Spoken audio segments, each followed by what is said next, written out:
ஒருத்தன் எப்படி நடந்துக்கிறாங்கிறத வச்சு தான் அந்த ஆள் எப்படிங்கிறத நாம் முடிவு பண்ணுறோம். ஆளுமைன்னு சொல்கிறோம்ல, அதுக்கு சூழ்நிலைகளை ஆளுகின்ற தன்மை அப்படின்னு விளக்கம் கொடுக்குறார் ஒரு உளவியல் நிபுணர். சரி, ஒரு மனிதனுடைய ஆளுமையை உருவாக்குகிற விஷயங்கள் என்னென்ன? பிறப்பு, வளர்க்கப்பட்ட விதம், படிப்பு, நண்பர்கள், சமுதாயம், இப்படி நிறைய உண்டு. ஆளுமையின் அடிப்படையில் சில மனநோய்கள் உண்டாகுது. அதெல்லாம் என்னென்னங்கிறத தெரிஞ்சு வச்சுக்கிட்டோம்னா நம்ம கூட இருக்கிறவங்கள அடையாளம் கண்டுபிடிக்கிறதுக்கு அது ரொம்ப உபயோகமாக இருக்கும். ஃப்ரெனாய்டு ஆளுமை அப்படின்னு ஒன்று. இந்த கோளாறு உள்ளவங்க எப்படி இருப்பாங்க தெரியுமா? அதிக உணர்ச்சி, சந்தேகம், பொறாமை இதெல்லாம் அதிகமாக இருக்கும். வளைஞ்சு கொடுக்க மாட்டாங்க. அடுத்தவங்களோட இணக்கமான உறவு இருக்காது. அவங்க செய்கிற தப்புக்கெல்லாம் அடுத்தவங்களை குறை சொல்லிகிட்டு இருப்பாங்க. இது ஒரு ரகம். அடுத்தது ஸ்கிசாய்டு ஆளுமை அப்படின்னு சொல்கிறாங்க. இந்த கோளாறு உள்ளவங்க அடுத்தவங்களோட பழக கூச்சப்படுவாங்க. சின்ன வயசுலேயே இது ஆரம்பமாயிடுது. பகல் கனவுலேயே சஞ்சரிப்பாங்க. அவங்களுடைய விரோதம், கோபம் இதை கூட வெளியில் காட்டிக்க முடியாமல் இருப்பாங்க. இவங்களுக்கு அகமுகம், பிரச்சனைகள்லேருந்து ஒதுங்கி எதுலேயும் ஈடுபாடு இல்லாதவங்களாக இருப்பாங்க. இப்படி ஒரு ரகம்.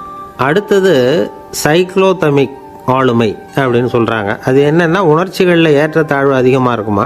சில சமயம் பார்த்தா மகிழ்ச்சியாக இருப்பாங்க, சில சமயம் சோகமாக உட்காந்துருப்பாங்க. அவங்க மனநிலைக்கு தகுந்த மாதிரி சமூக நிகழ்ச்சிகளில் பங்கெடுத்துக்குவாங்க. இன்னொரு வகை என்னென்னா எண்ணப்பீடிகை ஆளுமை அப்படின்னு பேர் வச்சுருக்கிறாங்க. அதுக்கு இவங்களுக்கெல்லாம் கரெக்டாக இருக்கணும். எல்லாம் சட்டத்திட்டம், இதுலேயும் ஒரு ஒழுங்குமுறை, இப்படி எதிர்பார்க்குற மனோபாவம். இவங்க எதிர்பார்ப்புக்கும் வரன்முறைக்கும் மற்றவங்க கட்டுப்படணும்னு நினைப்பாங்க. இந்த நிலைமை நீடித்தா என்ன ஆகும் தெரியுமா? அலைக்கழிக்கிற எண்ணங்கள் திரும்ப திரும்ப ஒரே செயலை செய்ய தூண்டுற மன தளர்ச்சிக்கு ஆளாயிடுறாங்க.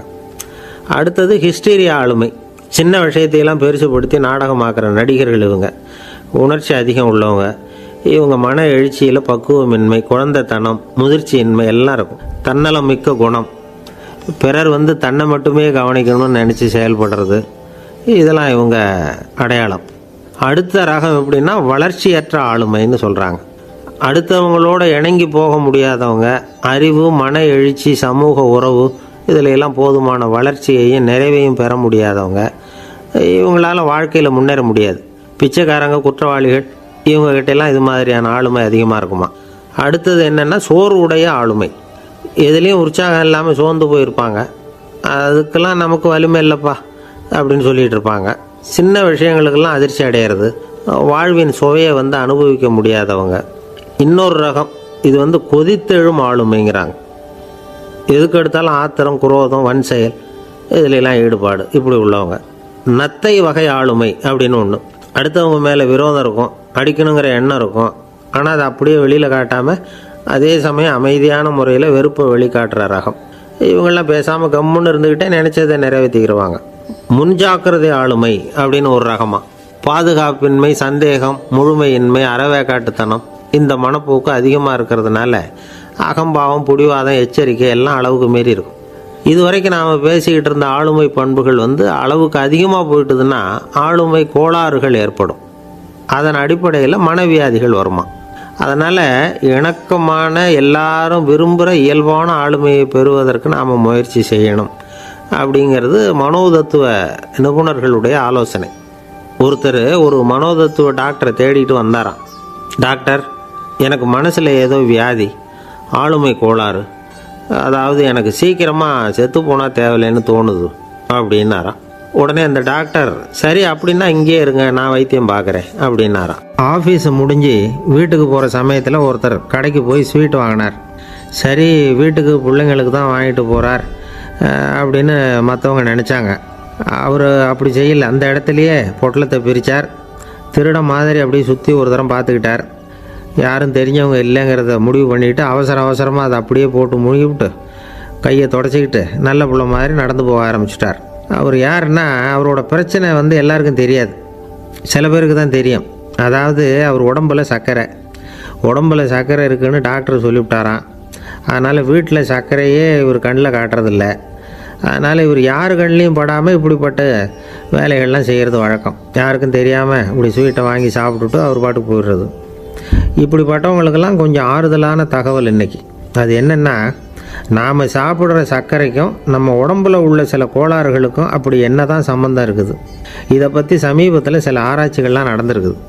ஏன்னா சர்க்கரைன்னாவே விஷம் மாதிரி அதை பார்க்குறவங்களும் சில பேர் உண்டு. சின்ன பிள்ளைங்களுக்கு வயத்தில் பூச்சி உண்டாகிறதுலேருந்து பெரியவங்களுக்கு நீரிழிவு வர்ற வரைக்கும் எல்லாத்துக்கும் சர்க்கரை தான் காரணம்னு சொல்லிகிட்டு இருக்கிறோம். ஆனால் அந்த அளவுக்கு பயப்பட வேண்டிய அவசியம் இல்லை அப்படின்னு சொல்கிறாங்க. சர்க்கரை வியாதி, இருதய நோய், பித்த நீர்ப்பை நோய், இதெல்லாம் சில நோய்கள்லாம் நாம் சாப்பிட்ற சர்க்கரைக்கும் தொடர்பு இருக்குன்னு நினைக்கிறோம். ஆனால் அப்படி சம்பந்தம் உண்டுங்கிறதுக்கு போதுமான அளவுக்கு ஆதாரம் இல்லை அப்படிங்கிறாங்க ஆராய்ச்சியாளர்கள். ஒரே ஒரு சம்பந்தம் தான் உறுதியாக இருக்குதான். அதுவும் இந்த பல் சிதைவு அப்படின்னு இருக்கு இல்லையா, அந்த சர்க்கரை சாப்பிட்றதுக்கும் இந்த பல் சிதைவுக்கும் சம்பந்தம் இருக்குது அப்படிங்கிறத மட்டும் உறுதியாக சொல்கிறாங்க. சர்க்கரைன்னா நாம் சாப்பிட்ற ஜீனி மட்டும் இல்லை, பழம், காய்கறி, பால், தேன், இப்படி எல்லாத்துலேயும் அது இருக்குது.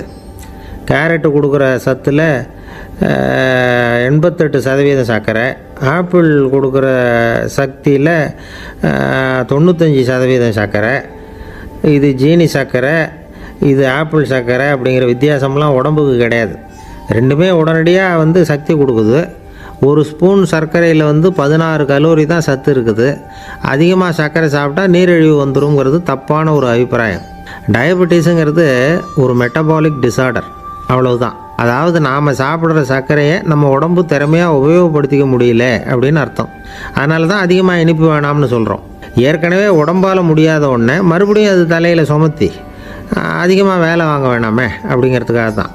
ஆகாரத்தில் அதிகமாக சர்க்கரை இருந்தால் அதனால் உடனே சர்க்கரை வியாதி வந்துடும்ங்கிறதுக்கு விஞ்ஞான ரீதியாக போதுமான ஆதாரம் இல்லை. அதனால் எப்போவாவது அதிகமாக ஸ்வீட்டு சாப்பிட்டுட்டா ஐயோ அதிகமாக சாப்பிட்டோமோ, என்ன பண்ண போகுது தெரியலையே அப்படின்னு நினச்சி மனசை போட்டு குழப்பிக்க வேண்டியதில்லை. பொதுவாக எதுவுமே அதிகமாக வேண்டாம், எல்லாம் சீராக இருந்தால் போதும். நீரிழிவுங்கிறது புதுசாக வந்துட்ட ஒரு நோய் இல்லை, ரொம்ப காலமாகவே இருக்கிற ஒன்று தான். நம்ம முன்னோர்கள் இதை மதுமேகம் அப்படின்னு சொல்லுவாங்க. அதை கட்டுப்படுத்துறதுக்கு அவங்களே சில வழிமுறையை சொல்லி வச்சுருக்கிறாங்க. அது என்னென்னா வேறு ஒன்றும் இல்லை, இந்த பாவக்காய், முள்ளங்கி, அருகம்புல், அவ்வளவுதான்.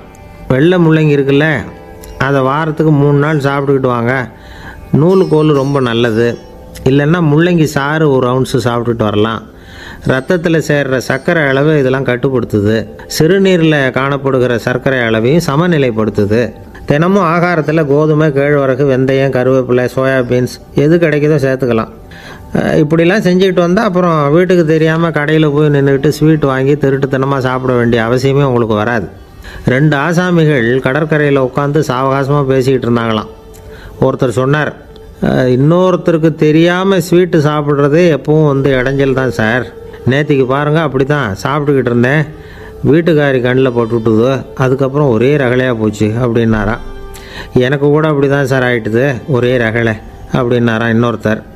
நீங்கள் சாப்பிட்டதும் உங்கள் வீட்டுக்காரங்க கண்ணில் போட்டுவிட்டுதா சார் அப்படின்னு கேட்டிருக்கார் இவர். அதுக்கு அவர் சொன்னாராம், அப்படி இல்லை சார், கடைக்காரர் கண்ணில் போட்டுவிட்டுதோ, நான் அவருக்கு தெரியாமல் அந்த ஸ்வீட்டை அவர் கடையிலேருந்து எடுத்திருந்தேன் அப்படின்னு விளக்கம் கொடுத்தாராம் இந்த ஆள். ஒருத்தர் முகத்தை தொங்க போட்டுக்கிட்டு ஒரு மாதிரியாக வந்தார். என்ன விஷயம்னு விசாரித்தேன். என்னுடைய நண்பன் ஒருத்தங்கிட்ட கருத்து வேறுபாடு, இனிமேல் நமக்குள்ளே எந்த சம்மந்தமும் வேணாம்னு நட்பை முறிச்சிக்கிட்டு வந்துட்டேன்னா. நண்பர்கள்னு இருந்தால் கருத்து வேறுபாடு வரத்தான் செய்யும்னு. கருத்து வேறுபாடு வராமல் இருக்கிறதுக்கு ஏதாவது வழி உண்டா அப்படின்னு கேட்டாங்க. அதை பற்றி நிபுணர்கள் சில யோசனைகளை சொல்லியிருக்கிறாங்கன்னு. முதல் விஷயம் என்னென்னா, உங்கள் நண்பனுக்கு ஒரு செய்தி சொல்லணும்னா அதை நீங்களே நேரடியாக சொல்லுங்கள், அல்லது உங்கள் கைப்பட கடிதம் எழுதுங்க. அதாவது நேரடி தொடர்பு முக்கியம். அதை விட்டுட்டு இன்னொருத்தர் மூலமாக நண்பர்களுக்கு செய்தி அனுப்புனா நீங்கள் சொல்கிற செய்தி அப்படியே போய் சேராது, அது சேதமாயிடும். கூட்டி குறைச்சி சொல்லிவிடுவாங்க, அது குழப்பத்தில் கொண்டாந்து விட்டுரும். இது ஒரு யோசனை. 2வது யோசனை என்னென்னா, நீங்கள் ஒரு நல்ல காரியத்தை செய்யும் பொழுது உங்கள் நண்பரையும் சேர்த்துக்குங்க, அவருக்கும் அதில் ஒரு ஈடுபாட்டை உருவாக்குங்க. 3வது யோசனை, நம்ம பக்கத்தில் இருக்கிற நண்பர் மகிழ்ச்சி அடைகிற மாதிரி ஏதாவது செய்யணும். சின்ன சின்ன செயல்களாக இருந்தாலும் பரவாயில்ல, அவர் நமக்கு எதுவும் செய்யலையே, நாம் எதுக்கு செய்யணும் அப்படின்னு நினச்சிக்கிட்டு இருக்கக்கூடாது. 4வது யோசனை என்னென்னா, உங்களுக்கு ஒரு பிரச்சனையா அல்லது உங்கள் நண்பருக்கு ஒரு பிரச்சனையா, எதுவாக இருந்தாலும் 2 பேரும் சேர்ந்து உட்காந்து ஆலோசனை பண்ணுங்கள். நம்ம யோசனையும் கேட்கப்படுதே அப்படிங்கிற நினைப்பே அவருக்கு ஒரு மன நிறைவை உண்டாக்குமா. 5வது யோசனை, உங்கள் நண்பர் ஏதோ ஒரு காரியத்தை செய்கிறார், நீங்கள் உடனே அவசரப்பட்டு நீ செய்கிறது தப்புன்னு தீர்ப்பு சொல்லக்கூடாது. அவர் அதை செய்யறதுக்கான நியாயங்கள் எவ்வளவோ இருக்கும், அதை புரிஞ்சுக்கிறதுக்கு முயற்சி பண்ணணும். 6வது யோசனை, உங்கள் நண்பர் என்ன சொன்னாலும் அதை பொறுமையாக கேளுங்க. அவர் சொல்கிறத புரிஞ்சுக்கணும், அவர் சொல்ல விரும்புகிறத புரிஞ்சுக்கணும், அவர் சொல்ல முடியாமல் தவிக்கிறதையும் புரிஞ்சுக்கணும். இப்படி 3 விதமாகவும் அவரை புரிஞ்சுக்கிட்டு அதுக்கு தகுந்த மாதிரி செயல்படணும். 7வது யோசனை என்னென்னா, உங்கள் நண்பர் உங்ககிட்ட வந்து ஏதோ ஒரு கருத்தை சொல்கிறார், அது உங்களுக்கு பிடிக்கல, அதுக்காக உடனே நீ சொல்கிறது சரியில்லை, நான் ஒத்துக்க மாட்டேன் அப்படின்லாம் மறுத்துக்கிட்டு இருக்கக்கூடாது. அவர் சொல்கிறத கேட்கணும், பொறுமையாக சிந்திக்கணும், அதுக்கப்புறம் பதில் சொல்லணும். இப்படிலாம் நடந்துக்கிட்டால் நண்பர்களுக்குள்ள கருத்து வேறுபாடு வர்றதுக்கு வாய்ப்பே இருக்காது அப்படின்னு வல்லுநர்கள் தொகுத்து சொல்லியிருக்கிறாங்க இந்த யோசனைகளை. எனக்கு தெரிஞ்ச சில நண்பர்கள் உண்டு, அவங்களுக்குள்ளேயும் கருத்து வேறுபாடுகள் வராமல் இருக்கிறதுக்கு சில நுட்பங்களை கையாளுறது உண்டு. ஒருத்தர் சொன்னார், அந்த டாக்டர் சின்ன வயசுலேருந்து என் கூட பழகினவர், நாங்கள் 2 பேரும் இணை பிரியாத நண்பர்கள். இருந்தாலும் எனக்கு உடம்பு சரியில்லைன்னா நான் அவர்கிட்ட வைத்தியம் பார்த்துக்க மாட்டேன் அப்படின்னார் ஒருத்தர். ஏன் அப்படின்னு கேட்டேன். எங்கள் நட்பு கெட்டுப்போடக்கூடாது இல்லையா, அதனால தான் அப்படின்னார் இவர்.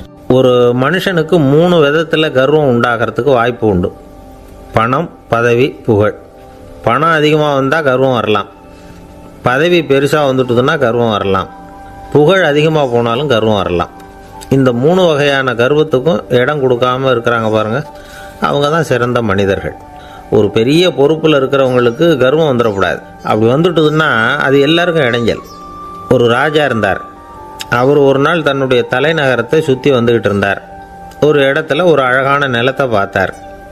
ஆஹா, இந்த இடத்துல நமக்குன்னு ஒரு மாளிகையை கட்டினா எவ்வளோ நல்லாயிருக்கும் அப்படின்னு நினச்சார். ராஜா நினச்சா அது முடியாத காரியமா?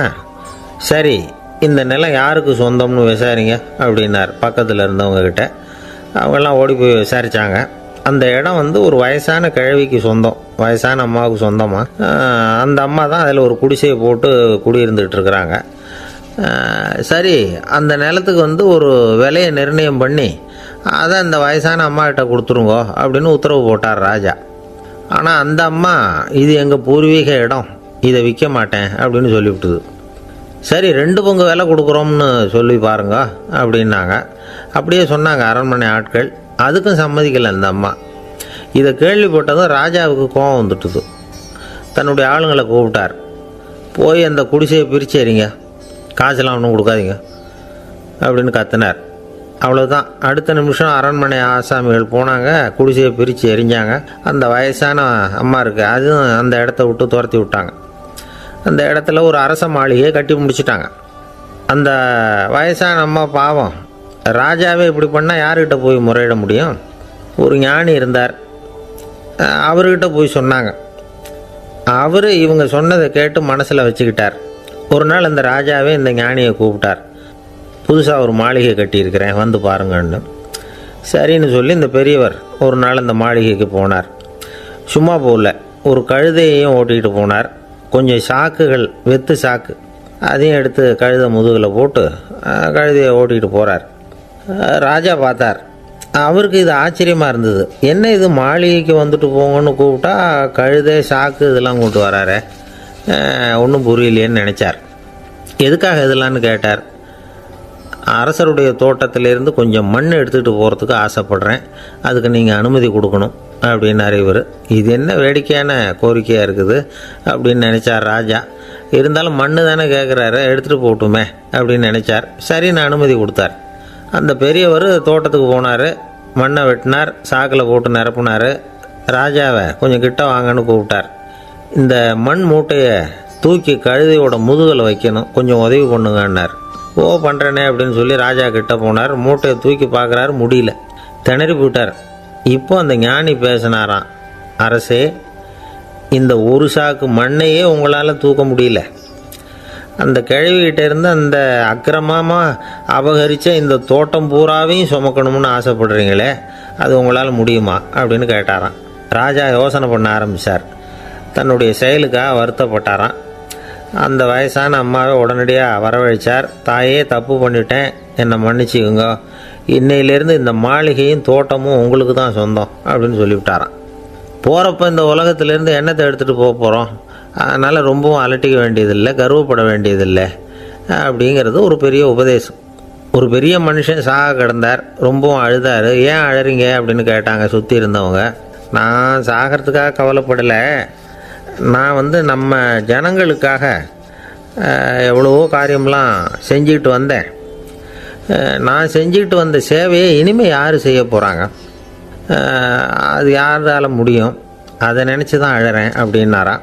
ஒருத்தர் முன்னாடி வந்தார். அதுக்காக நீங்கள் கவலைப்படாதீங்க, உங்கள் சேவையை தொடர்ந்து செய்கிறதுக்கு என்ன மாதிரி இளைஞர் பட்டாலும் தயாராக இருக்குது, இருந்தாலும் எங்கள் கவலை என்னென்னா அப்படின்னு இழுத்தார். என்ன சொல்லுங்கன்னு கேட்டார் அவர். நீங்கள் இது வரைக்கும் என்ன சேவை செஞ்சுக்கிட்டு வந்தீங்க, அதுதான் எங்களுக்கு இன்னமும் புரியாத புதிராக இருக்குது அப்படின்னாராம் அவர்.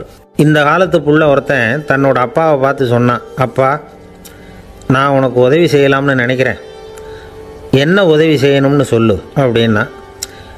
நீ சும்மா இருந்தால் அதுவே எனக்கு செய்கிற பெரிய உதவிடா அப்படின்னார் அப்பா. சும்மா இருக்கிறதும் ஒரு உதவி தான், அது மாதிரி மௌனமும் ஒரு சமூக சேவை தான் அப்படிங்கிறார் காஞ்சி பெரியவர்.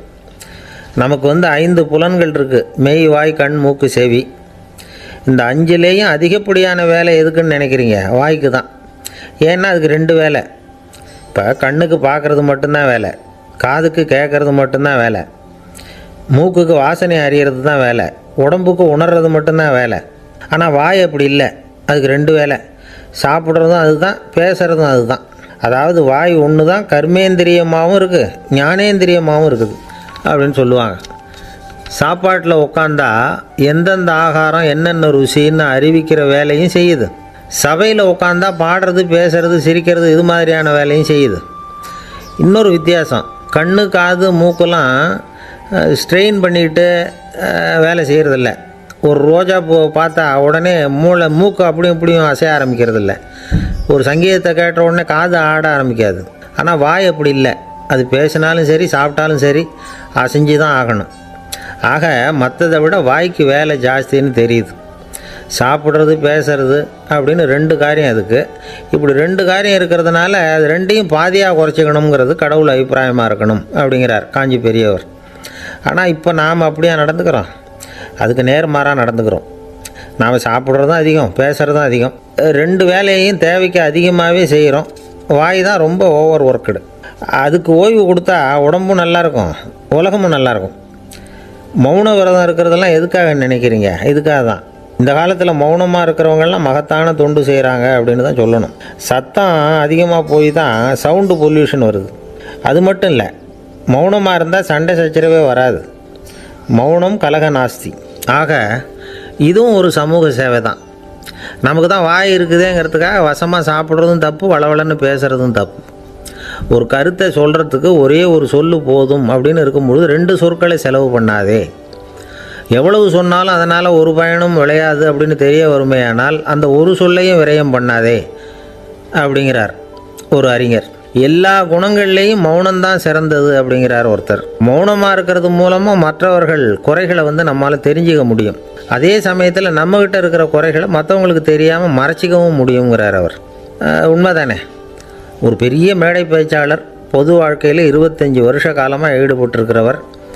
அவர் மனைவி ஒரு நாள் சொன்னாங்க, எங்கள் வீட்டுக்காரர் 25 வருஷ காலமாக பொது வாழ்வில் ஈடுபட்டிருந்தா கூட இந்த மாதம் 10ஆம் தேதியிலிருந்து தான் மக்களுக்கு சேவை செய்ய ஆரம்பிச்சிருக்கார் அப்படின்னாங்க ரொம்ப பெருமையாக. 10ஆம் தேதிக்கு அப்படி என்ன விசேஷம் அப்படின்னு கேட்டோம். அன்னையிலேருந்து தான் அவர் மேடையில் பேசுகிறத நிறுத்தினார் அப்படின்னாங்க அந்த அம்மா. ஒரு நண்பர் அவசரமாக என்கிட்ட ஓடி வந்தார். அப்புறம் சொன்னார், என்னால் நம்பவே முடியல சார், என் பையனை அப்படி அப்படின்னு சொல்லி ஆச்சரியப்பட்டார். உங்கள் பையன் அப்படி என்ன தான் செஞ்சுட்டான் அப்படின்னு கேட்டேன்.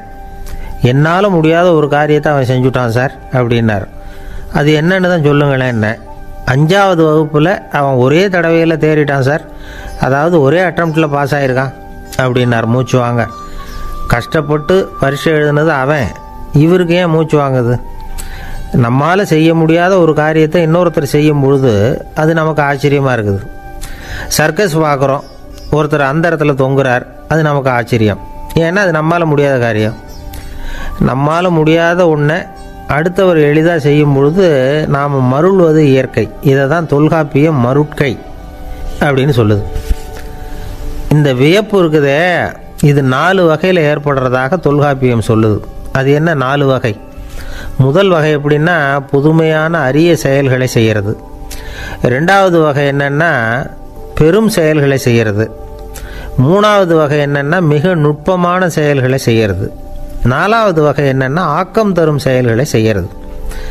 புதுமை, பெருமை, சிறுமை, ஆக்கமோடு மதினம் சாலா மருட்கை நான்கே அப்படிங்கிறது தொல்காப்பியம்.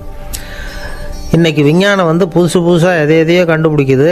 ஆரம்பத்தில் அது ஆச்சரியமாக இருக்குது, அப்புறம் அது நமக்கு பழகி போடுது. வானொலி பெட்டி புதுசாக வந்தப்போ ஒரு பெட்டி பேசுதுங்கிறது எவ்வளோ பெரிய ஆச்சரியம். இப்போ யாரும் அதை ஆச்சரியமாக பார்க்குறதில்ல. மதினம் சாலா மருட்கை அப்படின்னு ஒரு சொற்றொடர் வருது பாருங்கள். அதில் கருத்தாழம் உண்டு. எதை பற்றியும் போதுமான அளவு புரிந்து கொள்ளாத போது ஒருத்தர் ஆச்சரியப்படுறார். புரிந்து கொண்ட பிறகு ஆச்சரியம் மறைஞ்சு போடுது. மிக நுட்பமான செயல்களும் நம்ம ஆச்சரியப்பட வைக்கும். ஒரு அரிசியில் ஒரு திருக்குறள் எழுதி காட்டுறாங்க, ஒரு முட்டை ஓட்டுக்குள்ளே ஓவியம் தீட்டி காட்டுறாங்க. கருங்கல் சிற்பங்களில் எவ்வளோ நுட்பமான வேலைப்பாடுகளை எல்லாம் பார்த்து ஆச்சரியப்படுறோம். இது மாதிரி ஆக்கப்பூர்வமான அரிய செயல்களை செய்கிறது கூட வியப்பை உண்டு பண்ணும். குப்பை கூலங்களை கூட வாழ்க்கைக்கு பயன்படுகிற பொருளாக மாற்றுகிறவர்கள் இருக்காங்க. அவர்களுடைய செயல் வியப்பு அளிக்குது. இடைக்காட்டு சித்தர் பாடின மூவடி 30ங்கிற நூலில் வர்ற ஒரு பாடல், ஆற்றல் பிறர் அறிதலின் அகம் கிளர்வு உறுதலின் கற்று அறி பாணர் கழுமிய கோடலின் தோற்றம் உருகவே போற்றல் சால் வியப்பே. ஒருத்தருடைய ஆற்றல் தெரியாமல் இருந்தது, அவருடைய அரிய செயலை பார்க்கும் பொழுது வியப்பாக இருந்தது, மனசுக்குள்ள கிளர்ச்சி. பாவலர்கள் இவர்களுடைய புகழை பாடி மற்றவர்களும் தெரிந்து கொள்ளுமாறு செய்கிறார்கள். அப்படிங்கிறது தான் ஒரு யதார்த்தமான உண்மை. ஆக எல்லா வகையிலும் மக்கள் தங்களுடைய வாழ்க்கையில் முன்னேறுவதற்கான வழிகாட்டுகிற ஒரு மெய்ப்பாடு தான் வியப்புங்கிறது. இந்த காலத்தில் நம்ம எப்படியெல்லாம் ஆச்சரியப்பட வைக்கிறாங்க. ஒரு ஆளை பிடிச்சி ஜெயிலில் கொண்டு வந்தாங்க. ஜெயில் அதிகாரி அவனை ரொம்ப ஆச்சரியமாக பார்த்தாரான். இவன் கேட்டான், ஏன் சார் அப்படி பார்க்குறீங்க, நான் இப்போ இங்கே வர்றது உங்களுக்கு ஆச்சரியமாக இருக்குதா அப்படின்னு கேட்டிருக்கான். இதுக்கு ஜெயில் அதிகாரி சொல்லியிருக்கார், நீ இப்போ இங்கே வந்ததில் எனக்கு ஒன்றும் ஆச்சரியம் இல்லைப்பா, ஏற்கனவே நீ இங்கேருந்து விடுதலையாகி போய் 6 மாதம் ஆச்சு, இவ்வளவு லேட்டாக வர்றியே அதுதான் எனக்கு ஆச்சரியமாக இருக்குது அப்படின்னாராம். ஒருத்தர் ஒரு தவறு செஞ்சு விடுறாருன்னு வச்சுக்கோங்க, உடனே நீ செஞ்சது தவறு அப்படின்னு சொல்கிறது ஒரு வகை. அதுக்கு பதிலாக எது சரின்னு அவர் புரிந்து கொள்ள உதவி செய்கிறது இன்னொரு வகை. இந்த ரெண்டாவது வகை இருக்குது பாருங்கள், நிர்வாக இயலில் இது ரொம்ப முக்கியம். அலுவலகத்தில் வேலை பார்க்குற ஒருத்தர் முக்கியமாக தெரிஞ்சுக்க வேண்டியது என்ன தெரியுமா? சக ஊழியர்கள்கிட்ட எப்படி பழகணும், மேலதிகாரிகள்கிட்ட எப்படி பழகணும், தனக்கு கீழே வேலை செய்கிறவங்கக்கிட்ட எப்படி பழகணும், வாடிக்கையாளர்கள்கிட்ட எப்படி பழகணும், இவங்க எல்லார்கிட்டையும் செம்மையான உறவை ஏற்படுத்திக்கிறது எப்படி. இதையெல்லாம் சொல்லிக் கொடுக்குற பாடம் தான் இன்டர் பர்சனல் ஸ்கில், திறமையான உறவு அப்படிங்கிறது. எந்த வேலையில் இருந்தாலும் சரி, இந்த உறவுகளை வளர்க்கும் திறன் உள்ளவங்க சீக்கிரம் முன்னுக்கு வந்துடுறாங்க. மற்றவங்க கிட்ட உறவை பலப்படுத்திக்கிறது எப்படி அப்படின்னு தெரிஞ்சுக்கிட்டோம்னா எந்த ஒரு தடையையும் சுலபமாக தாண்டி செய்கிற தொழிலில் முன்னுக்கு வந்துடலாம். ஹார்வர்டு பல்கலைக்கழகத்தில் ஒரு கணக்கெடுப்பு பண்ணி பார்த்தாங்களாம். பார்க்குற வேலையில் எது மாதிரி குணாதிசயம் உள்ளவங்க வேகமாக முன்னுக்கு வர்றாங்க அப்படின்னு தெரிஞ்சுக்கிறதுக்காக இந்த கணக்கெடுப்பு. வெவ்வேறு துறையில் வேகமாக முன்னுக்கு வந்திருக்கிற பல பேரை சந்தித்து இந்த சர்வேயை நடத்தியிருக்கிறாங்க. அவங்க கண்டுபிடிச்சி சொல்லியிருக்கிற உண்மை என்ன தெரியுமா? ஒருத்தர் ஒரு வேலையில் இருந்தால் அது சம்பந்தப்பட்ட சப்ஜெக்ட் பற்றிய அறிவு 35% இருந்தால் போதுமா. ஆனால் உறவுகளை வளர்க்கக்கூடிய திறன், இன்டர் பர்சனல் ஸ்கில்லு 65% வேணும். இப்படி உள்ளவங்க சீக்கிரம் முன்னுக்கு வந்துடுறாங்களாம்.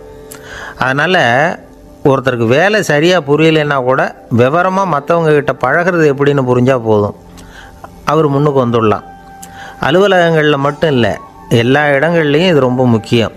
வீட்டுக்குள்ளேயும் இது ரொம்ப முக்கியம், வீட்டுக்கு வெளியேயும் இது முக்கியம்.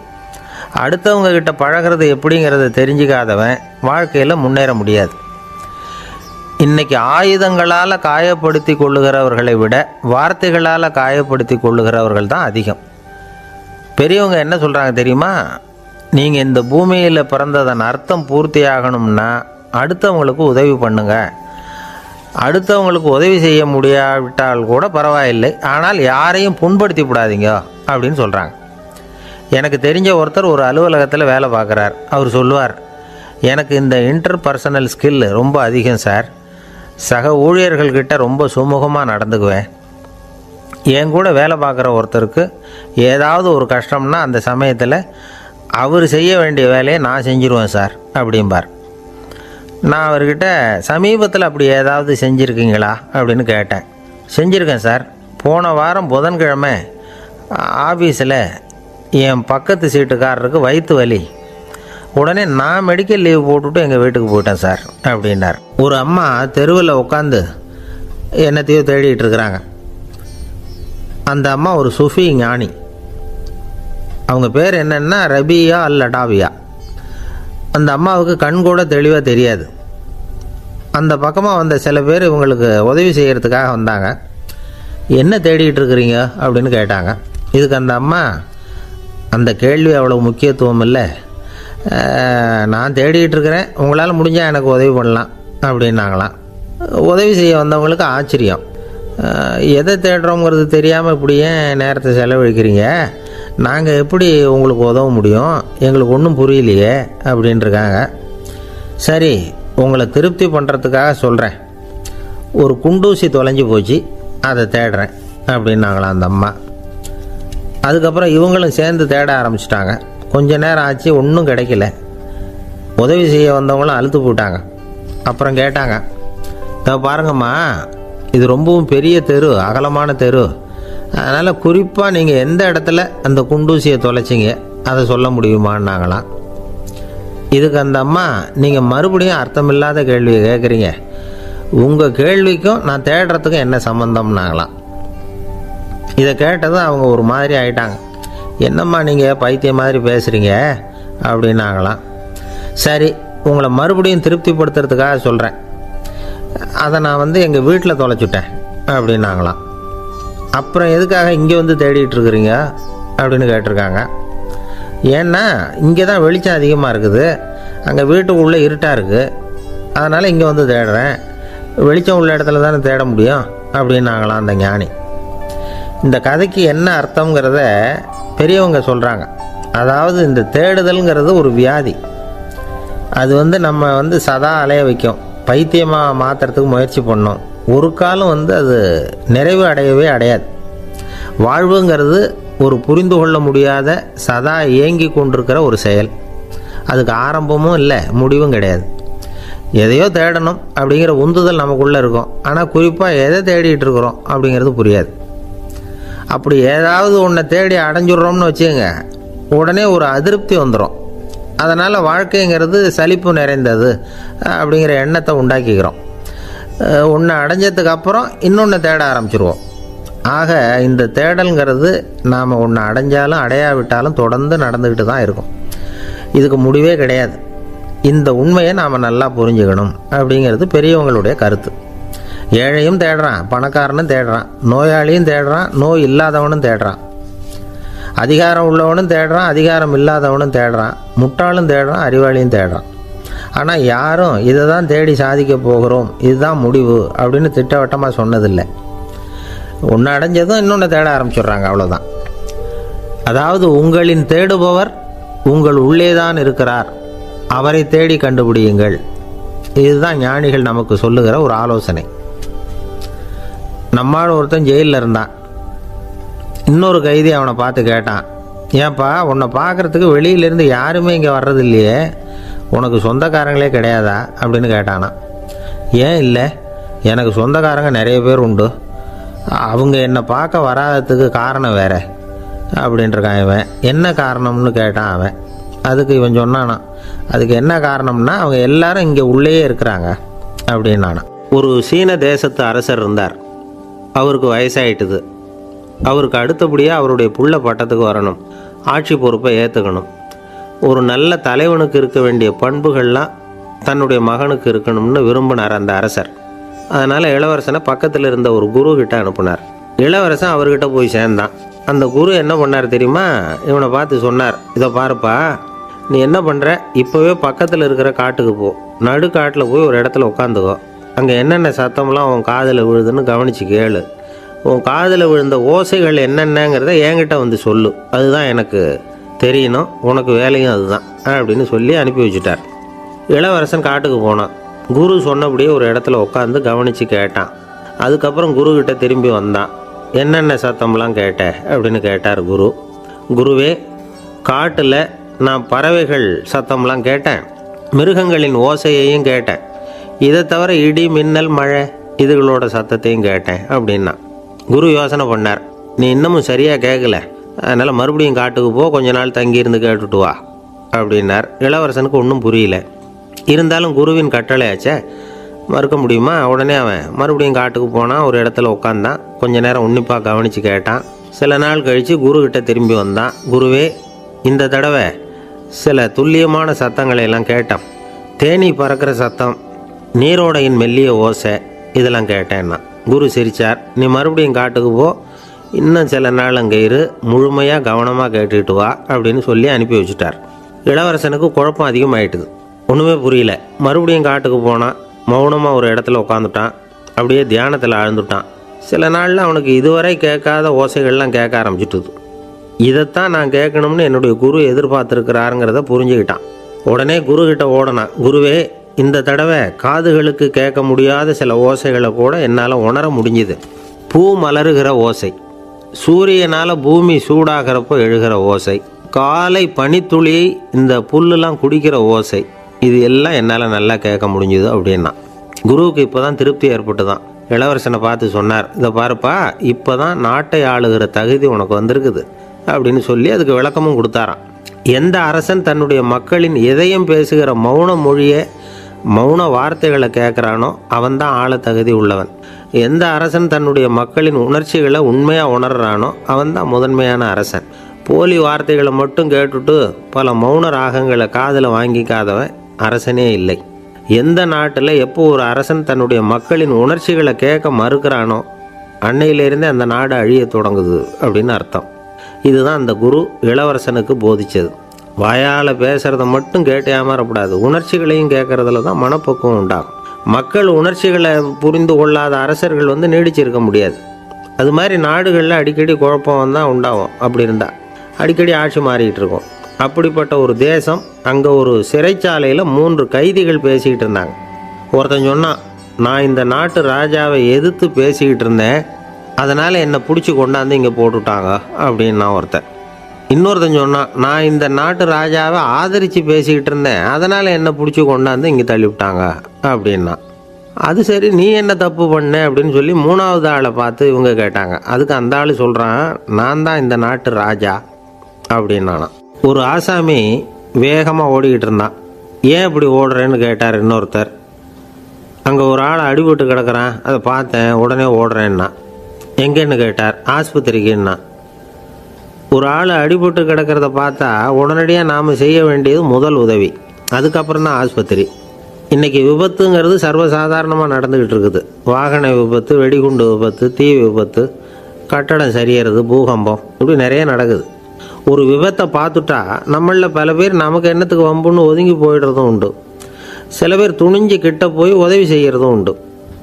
அப்படி உதவி செய்ய நினைக்கிறவங்களுக்கு உபயோகப்படுற தகவல் இது. விபத்தில் காயமடைஞ்சவங்களை 3 பிரிவாக பிரிக்கலாமா.